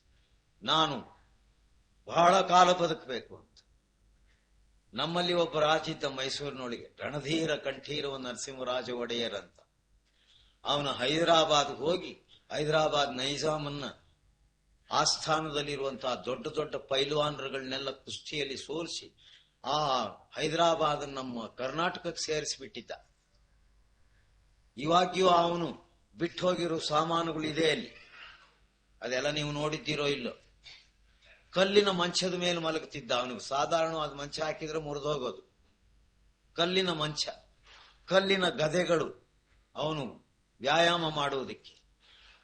ಅವನು ದಿನಕ್ಕೆ 4 ಸರ್ತಿ ಒಳ್ಳೆ ಪುಷ್ಟಿಕರವಾದ ಊಟ ಮಾಡ್ತಿದ್ದ. ಅದರೊಳಗೆ ಬಂಗಾರದ ಪುಡಿಯನ್ನು ಸೇರಿಸ್ಕೊಂಡು ತಿಂತಿದ್ದ. ನಾನು ಸಾಯೋದೇ ಇಲ್ಲ ಅಂತಿದ್ದ. ಅಂಥವನು ಹೇಳ್ದೆ ಕೇಳದಲ್ಲಿ 42 ವರ್ಷಕ್ಕೆ ಯಾವಾಗ ಹೋಗ್ಬಿಟ್ನೋ ಏನ್ ಕತೆ. ಇನ್ನು ನಾವು ತಿನ್ನೋದು ಶ್ವಣ ಮಸೂರಿ. ಆದ್ರೆ ಏನದಪ್ಪ ಸಾರ, ಯಾತ್ರದೂ ಇಲ್ಲ. ಅದು ತಿಂತಿರ್ಲಿಕ್ಕಾಗಿ 10-15 ನಿಮಿಷಕ್ಕೆ ಹೊಟ್ಟೆಯೆಲ್ಲ ಅರಟೆತ್ಕೊಂಡು ತಿರ್ಗಾ ಹಸಿವ, ತಿರ್ಗಾ ಅದು ತಿನ್ನು ಇದು ತಿನ್ನು, ಏನೇನೋ ತಿಂತೀವಿ, ಏನೇನೋ ಮಾಡ್ತೇವು. ಆದ್ರೆ ಇದು ಉಳಿತದೇನು ಇಲ್ಲ. ಇದಕ್ಕೆ ಇಷ್ಟು ನಿಯಮ, ಇಷ್ಟು ದಿವಸ ಇರಬೇಕಂತ ಹೇಳಿ ಅವನು ಕೊಟ್ಟಿದ್ದಾನೆ. ಅಷ್ಟರಲ್ಲಿ ಗುರು ಏನಂತಾನೆ, ಇದು ಇರೋದ್ರೊಳಗಾಗಿ ಇಂಥ ಕೆಲಸ ಮಾಡ್ಕೊಂಡ್ಬಿಡು, ಅವಾಗ ನೋಡು ನೀನು ಹೇಗಿರ್ತಿ. ಇದು ಬೋಧೆ ಮಾಡಿದ್ರು. ಅದಕ್ಕೆ ಏನಂತಾರೆ, ಭಜನ ಆತುರ ಕೀಜಿಯೇ. ಇದು ಜ್ಞಾಪಕ ಇಟ್ಕೊಳ್ರಿ. ಗುರು ನಿನಗೇನು ಹೇಳಿದ್ದಾನೆ, ಆ ರಾಮನಾಮದ ಸ್ಮರಣೆಯನ್ನ ಮಾಡ್ತಾ ಮಾಡ್ತಾ ಮಾಡ್ತಾ, ಹೇ ರಾಮ, ನಾನಿನ್ನು ಸ್ಮರಣೆಯಲ್ಲೇ ಇದ್ದೀನಿ, ನಿನ್ನನ್ನು ನೋಡೋದು ಯಾವಾಗ, ನಿನ್ನನ್ನು ಆಲಿಂಗನೆ ಮಾಡಿಕೊಳ್ಳೋದು ಯಾವಾಗ, ನಿನ್ನಲ್ಲಿ ಸೇರುವುದು ಯಾವಾಗ ಅನ್ನುವಂತಹ ಆ ವಿರಹ ವೇದನೆಯಲ್ಲಿ ಕೂಡಿಬಿಡು. ಅದು ಮುಟ್ಟಿಸ್ಬಿಡ್ತದೆ ನಿನ್ನ ಮೇಲನ್ನು, ಆ ಸ್ಥಿತಿಗೆ ತಕೊಂಡು ಹೋಗ್ಬಿಡ್ತದೆ. ಇದಕ್ಕೇನಂತಾರೆ, ಭಕ್ತಿ ಯೋಗ. ಸುಲಭ, ಎಲ್ಲರೂ ಮಾಡಬಹುದು. 5 ವರ್ಷದ ಮಗುವಿನಿಂದ 95 ವರ್ಷದ ಮುದುಕನವರೆಗೂ ಮಾಡಬಹುದು. ಇದರಲ್ಲಿ ಶ್ರಮ ಇಲ್ಲ. ಅದಕ್ಕೆ ಏನಂತಾರೆ, ಈಗಿಂದೀಗಲೇ ಅದನ್ನು ಮಾಡಿಬಿಡು. ನಮ್ಮ ಗುರು ಮಹಾರಾಜರು ಹೇಳೋರು, ಇದು ಇದ್ದಾಗಲೇ ತಿಳಿದು ಬಿಡ್ರಿ, ಈ ಶರೀರ ಬಿದ್ದೋದ ಮೇಲೆ ನಿಮ್ಗೆ ತಿಳಿಸೋರು ಸಿಕ್ಕುವುದಿಲ್ಲ ಅಂತ ಪ್ರತಿ ದಿವಸವೂ ಹೇಳೋರು ನಮ್ಗೆ. ನಾವೇನ್ ಅನ್ಕೊಳ್ತಿದ್ವಿ, ಗುರು ಎಲ್ಲಾದ್ರೂ ಸಾಯ್ತಾನೇನು, ಈತನ ಏನೋ ತಮಾಷೆ ಮಾಡ್ತಾ ಇದ್ದಾನೆ ಅನ್ಕೊಂಡ್ಬಿಟ್ಟು. ಸದ್ಗುರು ದೇಹ ಬಿಟ್ಟು ಹೋದ ಮೇಲೆ ಗೊತ್ತಾಯ್ತು ಎಷ್ಟು ನಷ್ಟವಾಯಿತು ಅಂತ. ಆ ಪ್ರೇಮ, ಆ ಪ್ರೀತಿ, ಆ ನಿಜ ಸತ್ಯದ ಬೋಧನೆ ಮತ್ತೆ ಸಿಕ್ಕಬೇಕಂದ್ರೆ ಎಷ್ಟು ಕಷ್ಟ, ಎಷ್ಟು ದುರ್ಲಭ. ಎಲ್ಲ ಸಿಕ್ಕಬಹುದು ಈ ಪ್ರಪಂಚದಲ್ಲಿ, ಅದು ಸಿಕ್ಕುವುದಿಲ್ಲ. ಅದಕ್ಕಾಗಿ ಸಿಕ್ಕಿದ ನಿನಗೆ ಅಂತರದ ರಹಸ್ಯವನ್ನು ಬೋಧಿಸುವ ಆತನು, ಆ ಬೋಧೆಗೆ ತಕ್ಕೋ ಇನ್ನು ಅದೇ ಲಕ್ಷ್ಯ ಮಾಡು. ಹೌದು ಸ್ವಾಮಿ, ಆ ಕಡೆಗೆ ಲಕ್ಷ್ಯ ಕೊಟ್ರೆ ಇದೆಲ್ಲ ಬದುಕು ಯಾರು ಮಾಡೋರು? ಇದು ನೀನು ಮೊದಲೇ ನಿರ್ಣಯ ಮಾಡಿಕೊಂಡು ಬಂದಿದ್ದಿ ಇಲ್ಲಿಗೆ, ಅದನ್ನೇ ಪ್ರಾರಬ್ಧ ಅನ್ನುವುದು. ಆ ಪ್ರಾರಬ್ಧದ ಸಂಕಲ್ಪ ಇದೆಯಲ್ಲ, ಅದು ಈ ಕೆಲಸವನ್ನು ಮಾಡಿಸ್ತಿರ್ತದೆ.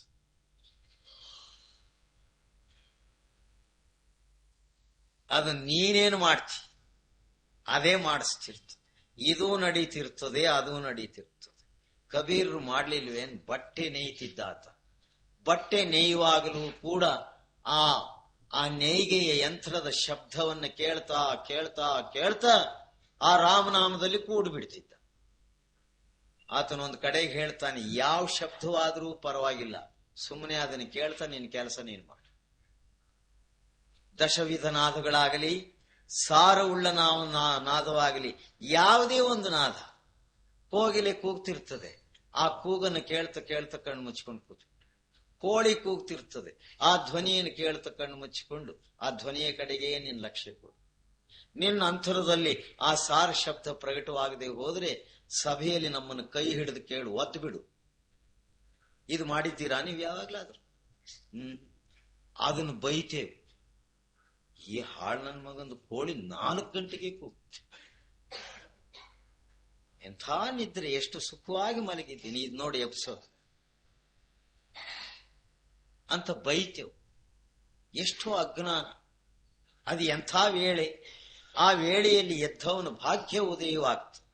ಕಾರಣ, ಆ ಬ್ರಹ್ಮ ಮುಹೂರ್ತದಲ್ಲಿ ಪರಮಾತ್ಮನು ಸದ್ಗುರು ಆ ನಾಮದ ಅಮೃತದ ಕಳಶವನ್ನ ನಿನ್ನ ಹತ್ರಕ್ಕೆ ತಂದು ಕುಡಿಸ್ಲಿಕ್ಕೆ ಬರ್ತಾನೆ. ಅದಕ್ಕಾಗಿಯೇ ಅದನ್ನ ಬ್ರಹ್ಮ ಮುಹೂರ್ತ ಅಂದ್ರು. ಸುಮ್ಮನೆ ಹೆಸರಿಡ್ಲಿಲ್ಲ ಮಹನೀಯರು. ಯಾರು ಎದ್ದಿದ್ದಾರೆ, ಯಾರು ನನ್ನ ಕಡೆಗೆ ಚಿಂತಾ ಮಾಡ್ತಾ ಇದ್ದಾರೆ, ಅವರಿಗೆ ಕುಡಿಸ್ಬಿಡ್ಬೇಕು ಇದನ್ನಂತ ಹೇಳಿ ಮನೆ ಮನೆ ಬೀದಿ ಬೀದಿ ತಿರುಗ್ತಿರ್ತಾರೆ. ನಾವು ಮಾತ್ರ ಎದ್ದೇಳುವುದಿಲ್ಲ. ನಾವು ಏನೇನೋ ಕುಡಿತೇವೆ, ಏನು ಬಂತದ್ದು. ಅದಕ್ಕೆ ಏನಂತಾರೆ, ಭಜನ ಆಚರ ಕೆಜಿ. ಇದನ್ನು ಮೊದಲು ಮಾಡಿಬಿಡು, ಆಮೇಲೆ ನೋಡೋಣ ಪ್ರಪಂಚ ಅದು ಎಲ್ಲಿ ಹೋಗ್ತದೆ.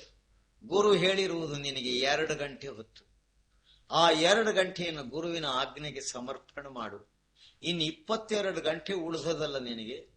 ಮಾಡ್ಕ ನೀನ್ ಪ್ರಪಂಚ, ಹೆಂಡ್ರ ಮಕ್ಕಳು, ಯಾರು ಬೇಡ ಅಂತ. ಈ 2 ಗಂಟೆ ಗುರುವಿನ ಕೆಲಸ ನೀನು ಮಾಡಿದ್ರೆ ನಿನ್ನ ಪ್ರಪಂಚದ ಕಾರ್ಯದಲ್ಲಿ ಸೋಲೇ ಇಲ್ಲ, ಗೆಲುವೇ ಗೆಲುವು, ಪಾಪವಿಲ್ಲ, ಬರೇ ಪವಿತ್ರವಾಗಬಹುದು. ಹೊರಟು ದಾಸರು ವ್ಯಾಪಾರ ಮಾಡ್ಲಿಲ್ವೇ, ಅಂಗಡಿ ಇಟ್ಟುಕೊಂಡು 7 ಮಂದಿ ಮಕ್ಕಳನ್ನ ಸಾಕಲಿಲ್ವೇ, ತನ್ನ ಮನೆಗೆ ಬಂದವರಿಗೆ ಆತಿಥ್ಯ ಸತ್ಕಾರ ಮಾಡ್ಲಿಲ್ವೇ, ಮತ್ತೆ ಅವರೇನ್ ಬಿಟ್ಬಿಟ್ಟಿದ್ರೆ. ಅವರ ವೃತ್ತಿಯೂ ಸಹ ಆ ಸಾಧನ ಅಭ್ಯಾಸ ಸ್ಮರಣೆಯಿಂದ ಪವಿತ್ರವಾಗಿ ಹೋಯಿತು. ಗುರು ನಾನಕರು ವ್ಯವಹಾರ ಮಾಡ್ಲಿಲ್ವೇ. ಸಿರಾಜುದ್ದೀನ್ ಲೋಧಿ ಅಂತಕ್ಕಂಥ ನವಾಬಿದ್ದ. ಅವಾಗ ಅವನ ಹತ್ರ ಸ್ಟೋರ್ ಕೀಪರ್ ಆಗಿದ್ರು ಇವರು. ಈ ಸೈನ್ಯದ ಸಿಪಾಯಿಗಳಿಗೆ, ಆ ಸೈನ್ಯದ ಕುದುರೆಗಳಿಗೆ ಕಾಳು ಕಡ್ಡಿ ಇವೆಲ್ಲ ಆಳ್ದು ಅವನು ಕೊಡಬೇಕು, ಅದನ್ನು ಲೆಕ್ಕ ಬರೀಬೇಕು. ಮಾಡ್ಲಿಲ್ವೇ. ಅವ್ರೇನಾದ್ರೂ ಪರಮಾರ್ಥವನ್ನು ಬಿಟ್ಟುಬಿಟ್ರೆ ನಾವು ಮಾಡುವುದಿಲ್ಲ, ಅದಕ್ಕಾಗಿ ಕೇಳೋದು. ಇದನ್ನು ಮಾಡಿದ್ರೆ ಅದನ್ನ ಯಾರ್ರೀ ಮಾಡೋದು. ಅದಕ್ಕೆ ಒಂದು ಕಡೆಗೆ ನಮ್ ಗುರು ಮಹಾರಾಜರು ಏನಾರು, ನನ್ನ ಕೆಲಸ ನೀನು ಮಾಡು, ನಿನ್ ಕೆಲಸ ನಾನು ಮಾಡ್ತೀನಿ ಎಂದಿದ್ದಾರೆ. ಮಾಡಿದ್ದಾರೆ, ಮಾಡ್ತಾರೆ, ಮುಂದಕ್ಕೂ ಮಾಡ್ತಾರೆ. ಅದು ನನ್ನ ಅನುಭವ. ನಾನು ಎಷ್ಟೋ ವೇಳೆಗೆ ಹೋಗ್ತಲೇ ಇರಲಿಲ್ಲ ಉದ್ಯೋಗಕ್ಕೆ. ಧ್ಯಾನದಲ್ಲಿ ಕೂತ್ಕೊಂಡು ಬಿಟ್ರಿ, ಸತ್ಸಂಗದಲ್ಲಿ ಕೂತ್ಕೊಂಡು ಬಿಟ್ರಿ, ಯಾರೇ ಸಾಧುಗಳು ಸೇವೆ ಮಾಡ್ತಿದ್ರೆ ಅದು ಎತ್ಲಾಗೋ ಆ ಉದ್ಯೋಗದ ವಿಚಾರವೇ ಮಾಡ್ತಿರ್ಲಿಲ್ಲ. ಆದ್ರೆ ನನಗೆ ಪೂರ್ತಿ ಜೀತ ಬರ್ತಿತ್ತು, ಪ್ರೆಸೆಂಟು ಬೀಳ್ತಿತ್ತು. ಅಲ್ಲಿ ನಾನು 8 ದಿವಸ ಬರ್ಲಿಲ್ವಲ್ರಿ, ಮತ್ತೆ ಆಕ್ಸಿಡೆಂಟ್ ಇರ್ಬೇಕಲ್ಲ. ನೀನು ಸಾಧು ಸನ್ಯಾಸಿಗಳ ಜೊತೆಲಿ ಸೇರಿ ಹುಚ್ಚನಾಗಿ ಬಿಟ್ಟಿದ್ದೀಯ. ನೀನು ದಿನಾ ಬರ್ತಾ ಇದ್ದಿ, ನಮ್ಮ ಹತ್ರ ಮಾತಾಡ್ತಾ ಇದ್ದಿ, ಕೆಲಸ ಮಾಡಿ ಹೋಗ್ತಾ ಇದ್ದಿ, ಪ್ರೆಸೆಂಟ್ ಬಿದ್ದದೆ, ಬರ್ಲಿಲ್ಲ ಅಂತೀಯಲ್ಲ.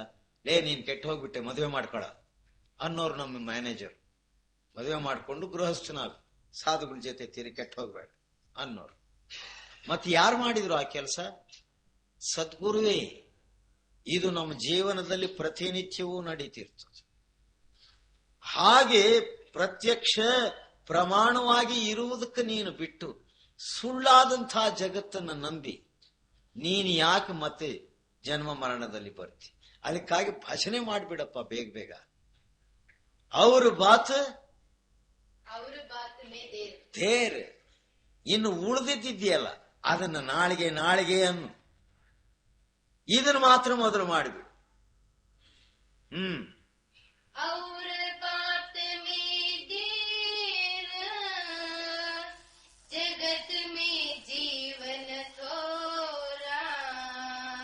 ಇದನ್ನ ಯಾಕೆ ಬೇಗ ಮಾಡಂತೀನಿ?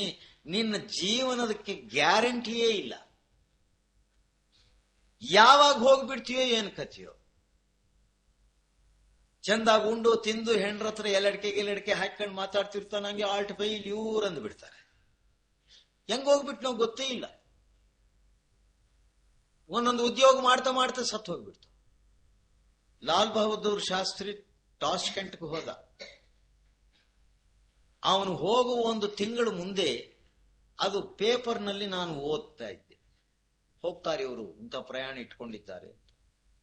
ಒಂದು 10-20 ಮಂದಿ ಸತ್ಸಂಗಿಗಳು ಕೂತಿದ್ರು. ಇವನು ಹೋಗ್ತಾನಪ್ಪ, ವಾಪಸ್ ಬರುವುದಿಲ್ಲ ಅಂತ ಹೇಳಿದೆ.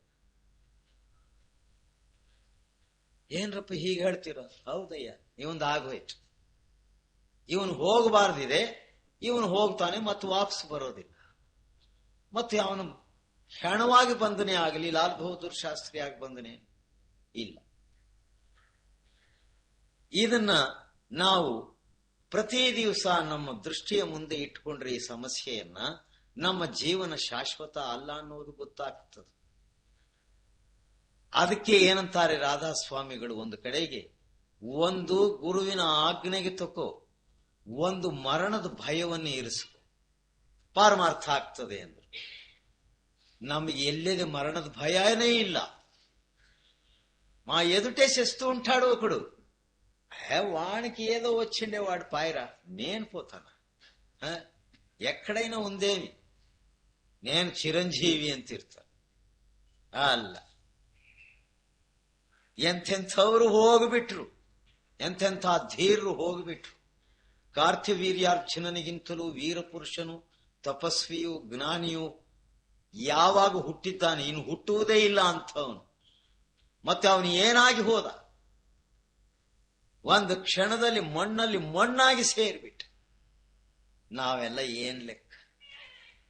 ಅದಕ್ಕೆ ಏನಂತಾರೆ, ನಿನ್ನ ಜೀವನಕ್ಕೆ ಗ್ಯಾರಂಟಿ ಇಲ್ಲ ತಮ್ಮ, ಇದು ಕ್ಷಣಿಕ. ಇದು ಈ ಕ್ಷಣಿಕದ ಸ್ಥಿತಿಯಲ್ಲೇ ಆ ಶಾಶ್ವತದ ಸ್ಥಿತಿಯನ್ನು ಪ್ರಾಪ್ತ ಮಾಡ್ಕೊಂಡು ಬಿಡಬೇಕು.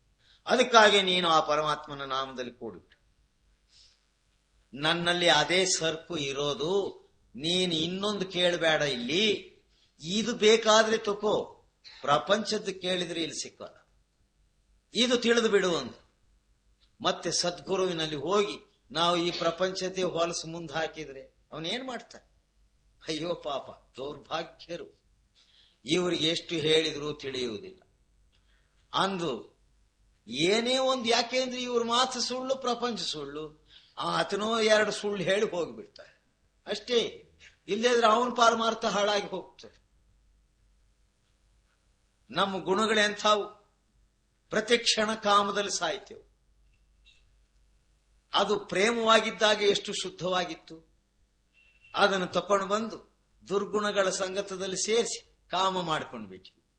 ಆದ್ರಿಂದ ಕ್ರೋಧ ಹುಟ್ಟುಬಿಡ್ತು, ಲೋಭಗಳ ಹುಟ್ಟುಬಿಡ್ತು. ಈ ಗುಣಗಳಲ್ಲಿ ಹ್ಯಾಕ್ ಕುಣಿದಾಡ್ತೇವೆ? ಕೋಪ ತಾಪ ಬಂದಾಗ ಕನ್ನಡಿಯಲ್ಲಿ ನಿಮ್ಮ ಮುಖ ನೋಡ್ಕೊಳ್ರಿ. ಅರಣ್ಯದಲ್ಲಿರುವ ಸಿಂಹ ಹುಲಿಗಳು ಎಷ್ಟೋ ಮೇಲು, ಅದಕ್ಕಿನ್ನ ಕ್ರೂರವಾಗಿ ಕಾಣಿಸ್ತೇವೆ. ಕಾಮದಲ್ಲಿ ಇದ್ದಾಗ ನಾಯಿಗಳು ಸಹ ನಿಮ್ಮನ್ನು ನೋಡಿ ಬೌ ಬೌ ಅಂತ ಬೊಗಳುತ್ತದೆ. ಏನ ಮನುಷ್ಯನಾಗಿ ನಮಗಿಂತ ಕಡೆಯಾಗಿದ್ದಿ ನೀನು. ಕಾಮದ ಚಿಂತಾ ನಾಯಿಗಳಿಗೆ ಬಂದಾಗ 1 ತಿಂಗಳು ಆ ಸಹವಾಸವನ್ನು ಬಿಡಿಸಿರಿ, ಇನ್ನು 1 ವರ್ಷ ಆದ್ರೆ ತಂಟಿಗೆ ಹೋಗಲು ಸುಮ್ಮನೆ ಬಿದ್ದಿರ್ತಾವ. ನಾವು ಇದಕ್ಕೆ ವ್ಯಾಳೆ ಇಲ್ಲ, ಹೊತ್ತೇ ಇಲ್ಲ ಇವಕ್ಕೆ. ಮತ್ತೆ ನಾಯಿಗಳು ನೋಡಿ ನಮ್ಮನ್ನು ಬೊಗಳ್ತಾವ. ಏನ್ ನಿನಗೆ ಸಿಕ್ತದ್ರಲ್ಲಿ? ಅದನ್ನೇನಾರು ಇಲ್ಲ ವಿಚಾರ ಮಾಡಿದ್ದೀಯೇ? ರಜನೀಶರು ಸಂಭೋಗಸೆ ಸಮಾಧಿ ತಕ್ ಅಂತ ಹೇಳಿ ಒಂದು ಗ್ರಂಥ ಬರೆದಿದ್ದಾರೆ. ನೀನು ಯಾವ ಒಂದು ಕಾಮದ ಭೋಗದಲ್ಲಿ ಇದ್ದೀಯೋ ಅಲ್ಲಿಯೇ ಇದೆ ನೋಡು ಆ ಸಮಾಧಿ ಸ್ಥಿತಿ ಕೂಡ. ಅದನ್ನು ಅರ್ಥಕೊಂಡಿದ್ದೀಯಾ ನೀನು? ಅದನ್ನು ತಿಳಿಯುವುದಕ್ಕೆ ಗುರುವಿನಲ್ಲಿ ಹೋಗು. ಅವರು ಕಾಮಶಾಸ್ತ್ರದ ರಹಸ್ಯವನ್ನು ಹೇಳ್ತಾರೆ, ಪ್ರೇಮದ ಶಾಸ್ತ್ರವನ್ನು ತಿಳಿಸುತ್ತಾರೆ. ನೀನು ಮಾಡುವ ಭೋಗದಲ್ಲಿ ಸುಖವನ್ನು ಪ್ರಾಪ್ತಿ ಮಾಡಿಕೊಳ್ಳುವ ಶಕ್ತಿ ಸಾಮರ್ಥ್ಯ ಇಲ್ಲ ನಿನಗೆ. ಅದನ್ನು ಹೇಗೆ ಸಂಪಾದಿಸಿಕೊಳ್ಳಬೇಕು ಹೇಳ್ತಾರೆ. ಅದಕ್ಕೂ ಒಂದು ಯೋಗವಿದೆ. ಆ ಯೋಗವನ್ನು ಅಭ್ಯಾಸ ಮಾಡಿದರೆ ಕಾಮವನ್ನು ಪ್ರೇಮ ಮಾಡಿಕೊಂಡು ಶಕ್ತಿ ಬರ್ತದ. ಆ ಪ್ರೇಮವೇ ಪರಮಾತ್ಮನು ನಿನ್ನನ್ನು ತನ್ನ ಸ್ಥಾನಕ್ಕೆ ಸೇರಿಸಿಕೊಳ್ತಾನೆ. ಈ ಗುಣಗಳಲ್ಲಿ ಸಿಕ್ಕಿಬಿಟ್ಟಿದ್ದೀವಿ. ಇದರ ಅಂತರಾರ್ಥ ತಿಳಿಯುವುದು ನಮಗೆ. ಇದೆಲ್ಲ ಯಾಕೆ ಕೊಟ್ಟ ಪರಮಾತ್ಮನು? ನಿನಗೆ ಕೆಟ್ಟದ್ದಾಗ್ಲಿ ಅಂತ ಕೊಟ್ಟನೇನು? ಕಾಮ ಕ್ರೋಧ ಲೋಭ ಮೋಹಾದಿಗಳು ಎಲ್ಲವೂ ನಮಗೆ ಹಿತವನ್ನು ಉಂಟು ಮಾಡುವುದೇ ಇವು. ಆದ್ರೆ ಉಪಯೋಗ ಮಾಡಿಕೊಳ್ಳುವ ಯುಕ್ತಿ ನಮಗೆ ತಿಳಿಯಿತು. ಒಬ್ಬನು ಅಳ್ತಾ ಕೂತಿದ್ದ. ಅವನ ಹತ್ರ ಅವನ ಸ್ನೇಹಿತ ಬಂದ. ಯಾಕ ಅಳ್ತೀಯ? ಅಯ್ಯೋ, ನನ್ನ ದುಃಖ ಯಾರಿಗೆ ಹೇಳಪ್ಪ? ಇಂಥ ಒಂದು ದುಃಖ ಯಾರಿಗೂ ಶತ್ರುಗಳು ಕೂಡ ಬರಬಾರ್ದಲೆ ಅಂತ ಇನ್ನ ಜೋರಾಗತ್ತ. ಏನಾಗಿದೆ ಹೇಳಲೆ ಅಂದ ಇವನು. ನಮ್ಮ ತಾತ 2 ಕೋಟಿ ರೂಪಾಯಿ ಇಟ್ಕೊಂಡಿದ್ದ. 100 ಎಕರೆ ಭೂಮಿ ಇತ್ತು, 10 ಮನೆಗಳಿತ್ತು, ಅಂಗಡಿಗಳಿತ್ತು. ಅದನ್ನೆಲ್ಲ ನನ್ನ ಹೆಸರಿಗೆ ಬರೆದು ಬಿಟ್ಟು ಸತ್ತೋಗ್ಬಿಟ್ಟಪ್ಪ ಅಂತ ಇನ್ನೂ ಜೋರಾಗತ್ತ. ಇವನ ಅಳುವಿಗೆ ಏನ್ ಹೇಳಬೇಕು ಜವಾಬು? ಏನಲ್ಲೇ ಇಷ್ಟೆಲ್ಲ ಸಿಕ್ಕಿದ್ರು ಅಳ್ತಾ ಇದ್ಯ, ನಿನಗೇನು ಗೊತ್ತ ಸುಳಿ ಮಗನೇ ಆ ದುಃಖ? ಅದೇನು ಹೇಳಲೆ? ನಮ್ಮ ಅಪ್ಪ ಸತ್ತ, ಅವನ ಆಸ್ತಿ ಎಲ್ಲ ನನಗೆ ಬರೆದು ಹೋಗ್ಬಿಟ್ಟ, ಸತ್ತ. ನಾನೇನು ಮಾಡ್ಲಿ? ಇಲ್ಲಿ ಎಷ್ಟೊಂದು ಸಿಕ್ಕಿದೆ, ಸಂತೋಷವಾಗಿ ಅನುಭವಿಸಲಿ ಅಂದ್ರೆ ನಿನಗೇನು ಗೊತ್ತೋ ಪಾಕ್ ಸುಳೆ ಮಗನೇ? ಈಗ 3 ದಿವಸದ ಕೆಳಗೆ ನಮ್ಮ ಅಣ್ಣ ಸತ್ತ, ಅವನ ಆಸ್ತಿ ಎಲ್ಲ ನನಗೆ ಬರೆದು ಹೋಗ್ಬಿಟ್ಟ. ಮತ್ತೆ ಯಾಕೆ ಅಳ್ತಿ? ಇನ್ಯಾರು ಆಸ್ತಿಯನ್ನು ಬರ್ಕೊಡೋರಿಲ್ಲ,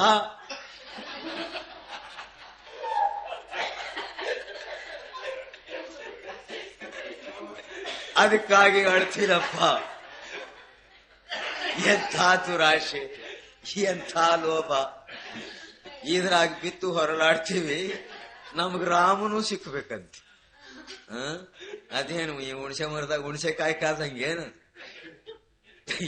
ಎಂತ ಹುಚ್ಚರು ನಾವು! ಇಷ್ಟೊಂದು ದೆವ್ವಗಳನ್ನ ಒಳಗೆ ಕೂಡಿಸ್ಕೊಂಡು ದೇವ್ರನ್ನು ಪಾಂದ್ರೆ ಹಂಗ ಬರ್ತಾನೆ ಆಗುವುದು. ಅದಕ್ಕಾಗಿ ಭಜನ ಆಚರ ಕೀಜಿಯಲೇ ಮೊದಲು ಅದು ಮಾಡು. ಇದೆಲ್ಲ ಕೊಟ್ಟಾನಲ್ಲ, ಅವನ ಚಿಂತೆ ಮಾಡಿ ಅವನ ಸ್ನೇಹದಲ್ಲಿ ಇರು, ನಿನಗೇನು ಕಮ್ಮಿ ಆಗುವುದಿಲ್ಲ. ಇದು ಸಹಜ, ನಿಜವಾಗಿಯೂ ಜರುಗ್ತದೆ. ಅದಕ್ಕಾಗಿ ಸತ್ಸಂಗ ಕೇಳ್ತಿರಬೇಕು. ಸತ್ಸಂಗ ಕೇಳ್ತಾ ಕೇಳ್ತಾ ಕೇಳ್ತಾ ನಮ್ಮಲ್ಲಿ ಅಡಗಿರ್ತಕ್ಕಂಥ ವೈರಾಗ್ಯ, ಭಾವ, ಭಕ್ತಿ ಇವೆಲ್ಲ ಸದ್ಗುಣಗಳು ಜಾಗೃತಿ ಆಗ್ತದೆ. ಸಾಧು ಸಂತ ಮಹಾತ್ಮರ ಸೇವೆಯಲ್ಲಿ ಇರು, ಅವರ ನಡವಳಿಕೆಗಳೆಲ್ಲ ನಿನಗೆ ಬಂದು ಬಿಡ್ತದೆ. ಇದು ಎಂಥ ಭಾಗ್ಯ! ಇದನ್ನು ಗಳಿಸ್ಕೊಳಪ್ಪ, ನಿನ್ನ ಜೀವನಕ್ಕೆ ಗ್ಯಾರಂಟಿ ಇಲ್ಲ. ಮಾನುಷ ತನ ತನ ಜಾತ ಕೋಡ ಧರಿ ಕರವನಿ ಹೋರ. ಈ ಮನುಷ್ಯ ಜನ್ಮವೇ ಹೋಗ್ಬಿಡುವುದು ನಿಜವಾದಾಗ ನಿನ್ನ ಹಣ, ಕಾಸು, ಕಡ್ಡಿ, ಕಸ ಇವೆಲ್ಲ ಏನ್ ಉಳಿತದಪ್ಪ? ಹೋಗ್ಬಿಡ್ತಾ ಇದೆಯಲ್ಲ. ನದಿ ನೀರು ಹರಿದಂಗೆ ಹರಿದು ಹೋಗ್ತಾ ಇದೆ ನಮ್ಮ ಆಯುಷ್. ಆ ಆಯುಷ್ ಕಳೆದು ಹೋಗ್ತಾ ಇದೆಯಲ್ಲ ಅನ್ನೋ ಭಯವೂ ನಮ್ಗೆ ಉತ್ಪತ್ತಿ ಆಗ್ತದ. ಆ ಭಯವನ್ನು ಇಲ್ದಾಗ ಮಾಡ್ಕೊಳ್ಲಿಕ್ಕೆ ನಾವೇನ್ ಮಾಡ್ತೇವೆ? ಬರ್ತ್ಡೇ, ಹುಟ್ಟಿನ ಪಾಂಡುಗ, ಹುಟ್ಟಿದ ಹಬ್ಬ ಅಂತೇವೆ. ಅವಾಗ ಸ್ವೀಟು ಗೀಟು ಮಾಡ್ಕೊಂಡು ತಿಂದು ಈ ಭಯನ ಮರೆಯಕ್ ಹೋಗ್ತೇವೆ.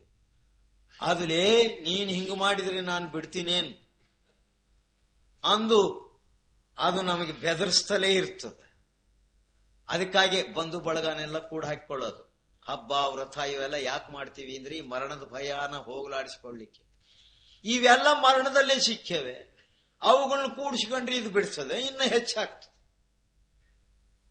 ಇದು ನಾವು ಎಂಥ ಮೋಸ ಮಾಡ್ತಾ ಇದ್ದೇವೆ. ಮರಣಕ್ಕೆ ಮೋಸ ಮಾಡ್ಲಿಕ್ಕೆ ಬರ್ತದೆ. ಮರಣ ಅವನ ಮಿತ್ರನು, ನಮ್ಮನ್ನು ಎಚ್ಚರ ಮಾಡ್ಲಿಕ್ಕೆ ಬರ್ತಾನೆ. ಏನಪ್ಪಾ ನೀನು ಮಾಡ್ಬೇಕಾದ ಕೆಲಸ ಮರ್ತು ಬಿಟ್ಟಿದ್ದೀಯಲ್ಲ, ಅದನ್ನು ಮಾಡು ಅಂತ ಎಚ್ಚರ ಕೊಡ್ತದ. ನಾವು ಭಯ ಬೀಳ್ತೇವೆ. ಕಾರಣ ಈ ಗುಡುಗಳಲ್ಲಿ ಸಿಕ್ಕಿರುವುದರಿಂದ ಇವೆಲ್ಲ ಹೋಗ್ಬಿಡುತ್ತಲ್ಲಪ್ಪ ಅನ್ನುವ ಒಂದು ಲಾಲಸೆ, ಚಪಲತ್ವಕ್ಕೆ ಆ ಮರಣದ ಭಯವನ್ನ ನಾವು ಮರೆತು ಬಿಟ್ಟಿದ್ದೀವಿ.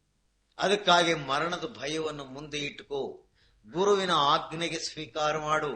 ಇವೆರಡೇ ನಿನ್ನನ್ನು ಉದ್ಧಾರ ಮಾಡುವುದು ಇಲ್ಲಿಂದ. ಅದಕ್ಕಾಗಿ ಪ್ರತಿದಿನ ಸಾಯ್ತಾರೆ ಸಂತರು. ಧ್ಯಾನ, ಅಭ್ಯಾಸ, ಸ್ಮರಣೆ ಅಂದ್ರೆ ಏನರ್ಥ? ಈ ಶರೀರವನ್ನ, ಪ್ರಪಂಚವನ್ನ ಬಿಟ್ಟು ಆ ಶೂನ್ಯ ಲೋಕಕ್ಕೆ ಹೋಗುವುದು. ಎಲ್ಲಿ ಏನು ಇಲ್ಲವೋ ಅಲ್ಲಿಗೆ ಹೋಗುವುದು. ಇದು ದಿನ ಮಾಡ್ತಾ ಮಾಡ್ತಾ ಮಾಡ್ತಾ ಅವರು ಮರಣವನ್ನ ಮಿತ್ರನನ್ನಾಗಿ ಮಾಡಿಕೊಂಡು ಬಿಡ್ತಾರೆ. ಜೀತೆ ಜೀ ಮರಣ ಅಂತಾರೆ ಸಂತರು. ನೀನು ಬದುಕಿರುವಾಗಲೇ ಆ ಮರಣ ಎಂಥದ್ದು ಅಂತ ತಿಳಿಯುವ ವಿದ್ಯೆಯೇ ಸದ್ಗುರು ನಿನಗೆ ಬೋಧಿಸೋದು. ಮರಣವನ್ನು ಗೆದ್ದು ಬಿಡು, ಅಂಥವನು ನೀನು. ಅದನ್ನು ಮರೆತು ಬಿಟ್ಟಿದ್ದೀನಿ ನೀನು. ಅದೇ ಸದ್ಗುರು ಕೊಡುವ ಉಪದೇಶ. ನೀನ್ ಎಂಥವನು ನೋಡು, ಇಂಥವನಾಗಿ ಹೀಗೆ ಭಯದಲ್ಲಿ ಈ ಹಾಳು ಪ್ರಪಂಚದ ಸುಳ್ಳಿನಲ್ಲಿ ಸಿಕ್ಕಿ ಸಾಯೋದೇನಿ? ರಾಮನಾಮ ಅಂದ್ರೆ ಯಾವುದೋ ದೇವರ ಹೆಸರಲ್ಲ ನಿನಗೆ ಕೊಟ್ಟಿರೋದು, ನಿನ್ನ ಹೆಸರು. ನೀನು ಹೇಗೆ ಇದ್ದೆ ಮೊದಲಿಗೆ, ಇವಾಗ ಏನಾಗಿದ್ದಿ ಅಂತ ಹೇಳಿ ನಿನ್ನ ನಾಮಗಳನ್ನು ಬೋಧನೆ ಮಾಡ್ತಾರೆ ಗುರು.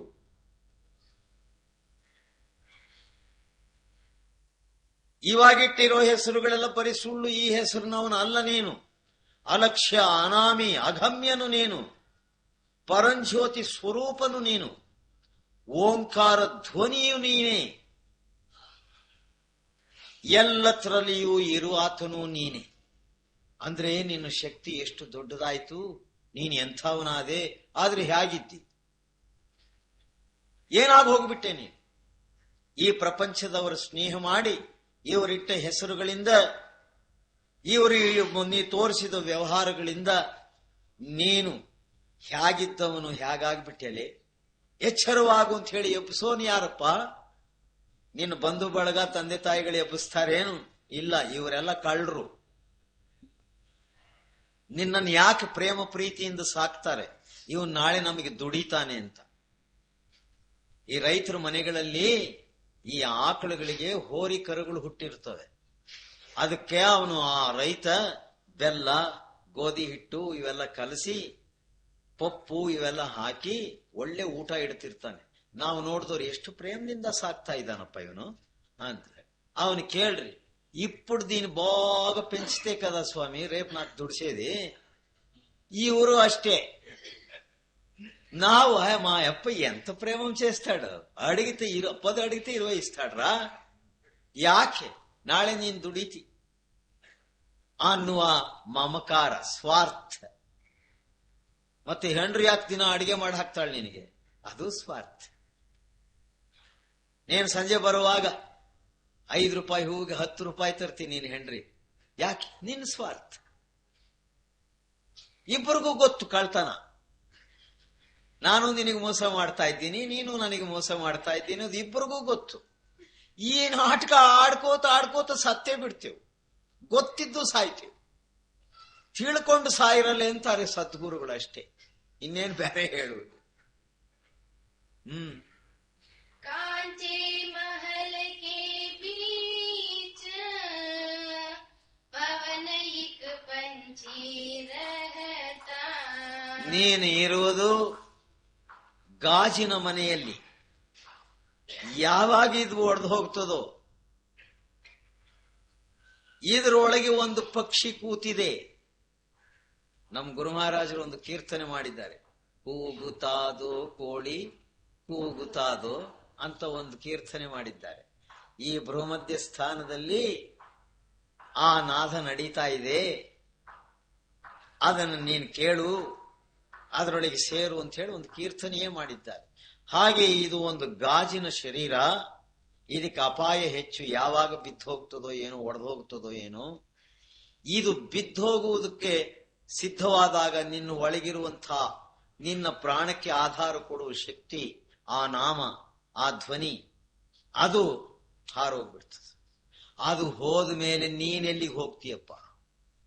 ನಿನ್ನ ಜೊತೆಯಲ್ಲಿ ಎಷ್ಟು ಕಾಲ ಇತ್ತು? ಉಪನಿಷತ್ತಿನಲ್ಲಿ ಇದನ್ನ ಋಷಿಗಳು ಬಹಳ ಚೆನ್ನಾಗಿ ವರ್ಣನೆ ಮಾಡಿದ್ದಾರೆ. ಒಂದೇ ವೃಕ್ಷದ ಮೇಲೆ 2 ಪಕ್ಷಿ ಕೂತಿದೆ. ಒಂದು ಕೊಂಬೆಗಳಿಗೆ ಎಗರಾಡುತ್ತೆ, ಅದಕ್ಕೆ ಒಂದು ಜಾಗದಲ್ಲಿ ಸ್ಥಿರವಾಗಿ ಕೂಡುವುದಿಲ್ಲ. ಎಲೆ, ಹಣ್ಣ, ಕಾಯಿ ಇವೆಲ್ಲ ತಿಂತದೆ. ಆದ್ರೆ ಒಂದು ಮಾತ್ರ ಸುಮ್ಮನೆ ಕೂತಿದೆ, ತಿನ್ನುವುದಿಲ್ಲ, ಮಾಡುವುದಿಲ್ಲ, ನೋಡ್ಕೋತ ಸುಮ್ಮನೆ ಕೂತು. ಆ ಸುಮ್ಮನೆ ಕೂತಿರುವ ಪಕ್ಷಿ ಎಗರು ಹೋದ ಮೇಲೆ ನಿನಗೆ ಎತ್ಲಾಗಿ ಹೋಗ್ಬೇಕು, ಯಾವ ಕಡೆಗೆ ಹೋಗ್ಬೇಕು ಅನ್ನೋದೇ ಗೊತ್ತಾಗುತ್ತೆ. ಈ ಸಂಸಾರ ವೃಕ್ಷದ ಆ ಕ್ಷಣಿಕ ಸುಖಗಳನ್ನು ಕೊಡುವಂತಹ ಪದಾರ್ಥಗಳನ್ನ ತಿಂದು ತಿಂದು ನಿನ್ನ ಬುದ್ಧಿ ಭ್ರಮಿಸಿ ದಿಕ್ಕು ತಪ್ಪಿ ಇಲ್ಲೇ ಸತ್ತು ಹೋಗ್ತಿ. ಅದು ಹೇಳ್ತದ ನಮ್ಗೆ, ಸುಮ್ಮನೆ ನನ್ನ ಹಾಗೆ ನೀನು ಸಾಕ್ಷಿಭೂತನಾಗಿರು, ಇವುಗಳನ್ನೆಲ್ಲ ಮುಟ್ಕೋಬೇಡ, ಇದು ನಿನ್ನವ ಅಲ್ಲ, ಇದು ಪರಾಯ್ಕರದು, ನಿನಗೆ ಶಿಕ್ಷೆ ಆಗ್ತದೆ, ಜಾಗೃತಿ ಅಂತ ಹೇಳ್ತಿರ್ತದೆ, ತೋರಿಸ್ತಿರ್ತದೆ ತಾನು ಅದನ್ನು ಮಾಡಿ. ನಾವು ಕೇಳುವುದಿಲ್ಲ, ಇದೆಲ್ಲ ಭೋಗಿಸಬೇಕು. ಇನ್ನಷ್ಟು ಬೇಕು, ಇನ್ನಷ್ಟು. ಇದೇ ನಿನ್ನ ಮರಣಕ್ಕೆ ಕಾರಣ. ನಿನ್ನ ಅಮೃತತ್ವವನ್ನ ಈ ಸುಳ್ಳಾದ ಪ್ರಪಂಚ ತಕೊಂಡು ಇದರಲ್ಲಿರುವ ವಿಷ ಅನ್ನುವ ವಿಷಯದ ಪದಾರ್ಥಗಳನ್ನ ನಿನಗೆ ಕೊಟ್ಟು ಕೊಂದು ಬಿಡ್ತಾ ಇದೆ. ಪ್ರತಿ ದಿವಸ ಇದು ನಮ್ಮನ್ನು ಕೊಲ್ತಾ ಇದೆ. ಆದ್ರೂ ನಾವು ಎಚ್ಚರವಾಗಿಲ್ಲ. ಅದಕ್ಕೆ ಏನಂತಾರೆ ಪಲ್ಟುದಾಸ್, ಇದು ಗಾಜಿನ ಮನೆನಯ್ಯ, ಇದು ನಿಲ್ಲದಿಲ್ಲ, ಇದು ಯಾವಾಗಾದ್ರೂ ಒಡೆದು ಬಿದ್ದು ಹೋಗುತ್ತೆ, ಇದು ಬಿದ್ದು ಹೋಗೋದ್ರೊಳಗಾಗಿ ನೀನು ಎದ್ದು ಹೋಗು. ಅದೇ ಪರಮಾರ್ಥ. ಇದು ಮೆತ್ತಗಾಗೋದು ಕಾಣಿಸ್ತಾ ಇದೆ. ಇದು ಹೇಗೆ ಮೆತ್ತಗಾಗ್ತದೋ ಹಾಗಾಗಿ ನಿನ್ನ ಧ್ಯಾನಾಭ್ಯಾಸವನ್ನು ಹೆಚ್ಚು ಮಾಡು. ರಿಟೈರ್ಡ್ ಆದ್ಮೇಲೆ ಏನಿದೆ ನಿನಗೆ ಕೆಲಸ? ಪ್ರಪಂಚ ಕೂಡ ನಿನಗೆ ಗುರುವೇ. ನಾನು ಹೇಳಿದ್ದು ಡ್ಯೂಟಿ ಇಲ್ಲಿವರೆಗೂ ಮಾಡಿದೆಪ್ಪ, ಸಂತೋಷವಾಯ್ತು, ನಿನಗೆ ನಾನು ಪೆನ್ಷನ್ ಅನ್ನು ವರ ಕೊಟ್ಬಿಡ್ತೀನಿ, ಇನ್ನು ರಿಟೈರ್ಡ್ ಆಗಿ ಪರಮಾತ್ಮನ ಚಿಂತೆ ಮಾಡು ಅಂತ ಈ ಪ್ರಪಂಚವೇ ಹೇಳ್ಕೊಡ್ತದೆ. ನಾವು ಮಾಡಿದ್ದೀವ? ರಿಟೈರ್ಡ್ ಆದ್ಮೇಲೂ ಕೂಡ ನಮಗೆ ಇನ್ನೂ ಪ್ರಪಂಚ ಬೇಕು.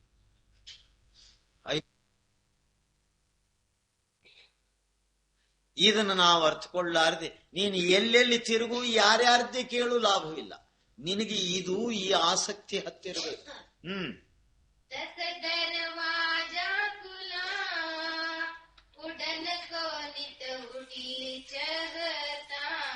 ಇದಕ್ಕೆ 10 ಬಾಗಿಲುಗಳಿದಾವೆ ಈ ಶರೀರಕ್ಕೆ. ನಾವು ಯಾವ್ಯಾವ ಬಾಗಿಲುಗಳಲ್ಲಿ ಓಡಾಡ್ತಾ ಇದ್ದೀವಿ ಅನ್ನೋದು ಏನಾದ್ರೂ ಗಮನಿಸಿದ್ದೀರಾ? ಇಲ್ಲಿಗೂ 3-4 ಬಾಗಿಲುಗಳಿದಾವೆ. ನೀನು ಯಾವ ಬಾಗಿಲಿಂದ ಬಂದೆ, ಯಾವ ಬಾಗಿಲಿನಲ್ಲಿ ಹೋಗ್ತಿ ಅನ್ನೋದು ನೆನಪೇನಾದ್ರೂ ನಿನಗಿದೆಯಾ? ಇಲ್ಲೇ ಇಲ್ಲ. ಇನ್ನು ಇದ್ರೊಳಗೆ ಇರುವ 10 ಬಾಗಿಲುಗಳಲ್ಲಿ ನೀನು ಯಾವ ಬಾಗಿಲಿಂದ ಹೊರಗೆ ಬಂದೆ, ಯಾವ ಬಾಗಿಲಿಂದ ಒಳಗೆ ಹೋಗಬೇಕು ಅನ್ನೋದು ವಿಚಾರ ಮಾಡಿದ್ದೇನು? ಅದೇ ಸಾಧನೆ. ನವದ್ವಾರಗಳಿಂದ ನಾವು ಹೊರಗೆ ಬರ್ತಾ ಇದ್ದೀವಿ.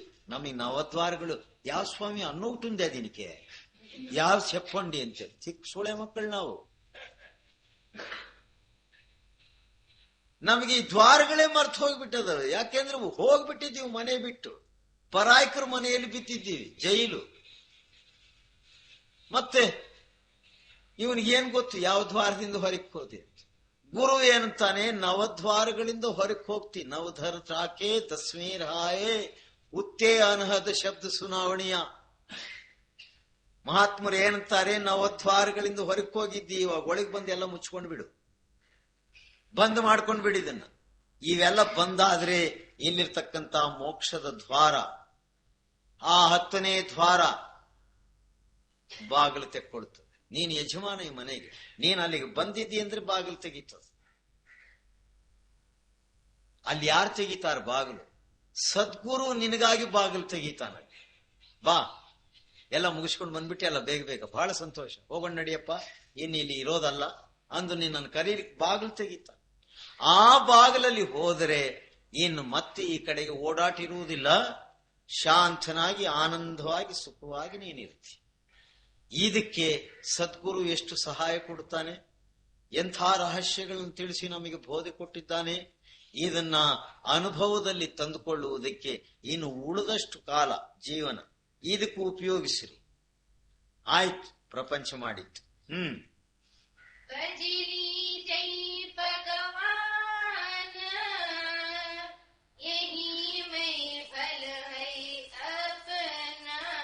ನಿನಗೂ ಒಳ್ಳೆಯದಾಗುವುದು ನಾನು ಹೇಳಿದ್ದೀನಪ್ಪ.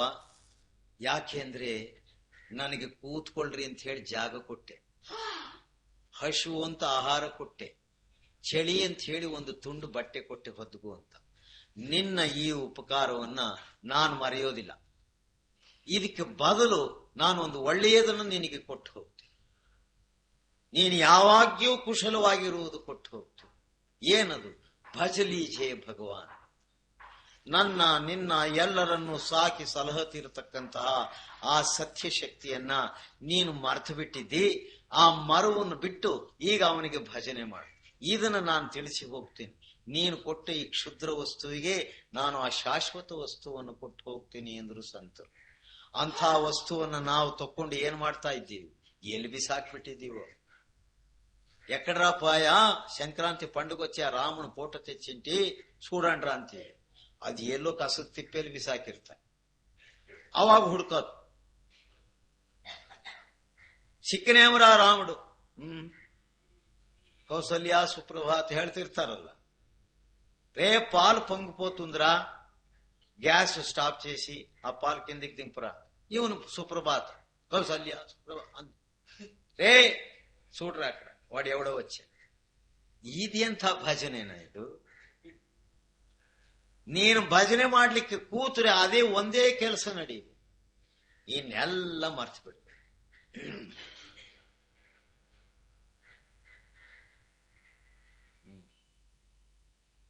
ಒಂದೇ ಕೆಲಸ. ಅದನ್ನೇ ಏಕತಾರ ಅಂದಿತ್ತು. ಈ ಸನ್ಯಾಸಿಗಳು ಸಾಧುಗಳು ಏಕತಾರ ಬಾರಿಸ್ಕೊಂಡು ಬರ್ತಾರಲ್ಲ, ಒಂದೇ ನಾದ, ಬ್ರಹ್ಮನಾದ, ಸುಖಬೋಧ. ಅದು ಆ ನಾದ ಕೇಳ್ತಿದ್ರೆ ಇಷ್ಟು ಪ್ರಾಪ್ತಿ ಆಗ್ತದೆ. ಅಷ್ಟೇ ಅಲ್ಲ, ನಿನ್ನ ದೋಷಗಳೆಲ್ಲ ಹೋಗ್ಬಿಟ್ಟು ನಿರ್ದೋಷಿ ಆಗ್ತಿ, ನೀನೇ ಪರಮಾತ್ಮನ ರೂಪ ಆಗಿ ಹೋಗ್ತಿ. ಇದು ನಾನು ದಿನಾ ಏಕನಾದ ತಕ್ಕೊಂಡು ನಿನ್ನ ಮನೆ ಸುತ್ತ ಬೀದಿ ಸುತ್ತ ತಿರುಗಾಡ್ತಾ ಬೋಧೆ ಮಾಡ್ತೀನಿ, ನೀನೇನು ನನಗೆ ಕೊಡಬೇಡ, ಇದನ್ನು ಸ್ವೀಕಾರ ಮಾಡು. ಯಾರು ಹೇಳಿದ್ರು ಈ ಮಾತು? ಶರೀಫ್ ಸಾಹೇಬ್ರು ಹೇಳಿದ್ರು. ಬೀದಿ ಬೀದಿ ಮನೆ ಮನೆಗೆ ಬಂದು ಬೋಧೆ ಮಾಡಿದ್ರು ನಾವು ಅದನ್ನು ಜಾಗೃತ ಮಾಡಲಿಲ್ಲ ಅಂದ್ರೆ ಏನಂತ ಅರ್ಥ ಮಾಡಿಕೊಂಡೆ ನೀನು? ಇಲ್ಲ. ಅದಕ್ಕಾಗಿ ಮನುಷ್ಯತ್ವದಿಂದ ಈಶತ್ವಕ್ಕೆ ಬಾ, ಕೆಳಕ್ಕೆ ಇಳಿಬೇಡ, ನೀನು ಮೇಲಕ್ಕೆ ಬಾ. ಅಲ್ಲಿ ನೀನೇ ಈಶ್ವರನಾಗು. ಅಂಥ ಶಕ್ತಿ ನಿನ್ನಲ್ಲಿ ಇದೆ. ಇದನ್ನು ಪ್ರಾಪ್ತ ಮಾಡಿಕೊಳ್ಳಿಕ್ಕಾಗಿ ಈ ಪ್ರಪಂಚದ ವೃತ್ತಿಯಲ್ಲಿ ಕೂಡಿ ನಾಳೆಗೆ ಅನ್ನಬೇಡ, ಇದನ್ನು ಈಗಲೇ ಮಾಡ್ಕೊ. ಭಜಲೀಜೆ ಭಗವಾನ್, ಇದು ನಾನು ಕೊಡುವಂತಹದ್ದು. ನೀನು ಕೊಟ್ಟ ಕ್ಷುದ್ರ ವಸ್ತುವಿಗೆ ಈ ಶಾಶ್ವತವಾದ ವಸ್ತು ಕೊಡ್ತೀನಿ, ಇದನ್ನು ತಕೋ. ಆನಂದವಾಗಿ ಇದರ ಸ್ಮರಣೆಯಲ್ಲಿ ಕೂಡಿ ನಿನ್ನ ಜನ್ಮ ಸಾರ್ಥಕ ಮಾಡ್ಕೋ, ವ್ಯರ್ಥ ಮಾಡ್ಕೋಬೇಡ. ಸಮಯವಿಲ್ಲ, ಇನ್ನು ಹೆಚ್ಚು ಹೇಳಲಿಕ್ಕೂ ಸಮಯ ಇಲ್ಲ, ಕೇಳಲಿಕ್ಕೂ ಸಮಯ ಇಲ್ಲ. ಸೂಕ್ಷ್ಮವಾಗಿ ಪಲ್ಟುದಾಸ ಇದನ್ನು ಬೋಧಿಸಿದರು. ಅಷ್ಟನ್ನೇ ಬೋಧೆಯನ್ನು ಸ್ವೀಕಾರ ಮಾಡಿದವನು ಭಾಗ್ಯವಂತನಾಗ್ತಾನೆ. ಅವನು ಮಾರ್ತಿ ಇಲ್ಲೇ ಬಿಟ್ಟು ಹೋಗ್ತಾನೆ ಅಂದ್ರೆ ಅವನ್ ಏನಿದೆಯೋ ಕರ್ಮ ಭೋಗಿಸ್ತಾನೆ. ರಾಧಾಸ್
जग में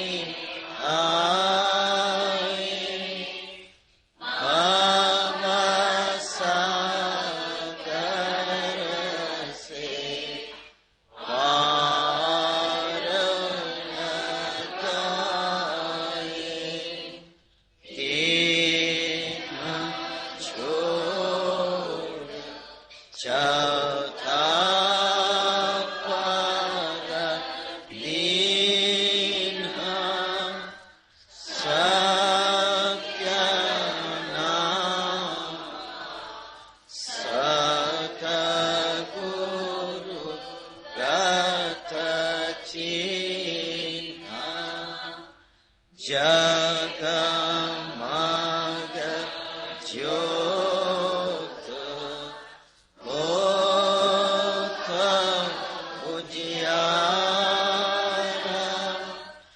गगन सोत पर चंद्र विकार श्वेत सिंहासन छत्र विराजे अनघत शबद गैधुन गाजे क्षर अक्षर निह अक्षर पार विनती करे जहाँ दास तुम्हारा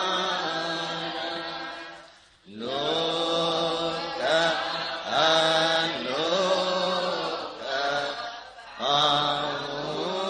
आमुसुक काम शरण शरण दीजै विश्राम करो विनंती दो कर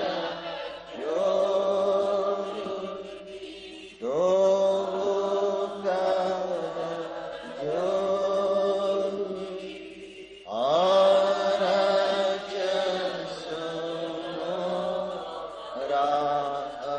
स्वामी सच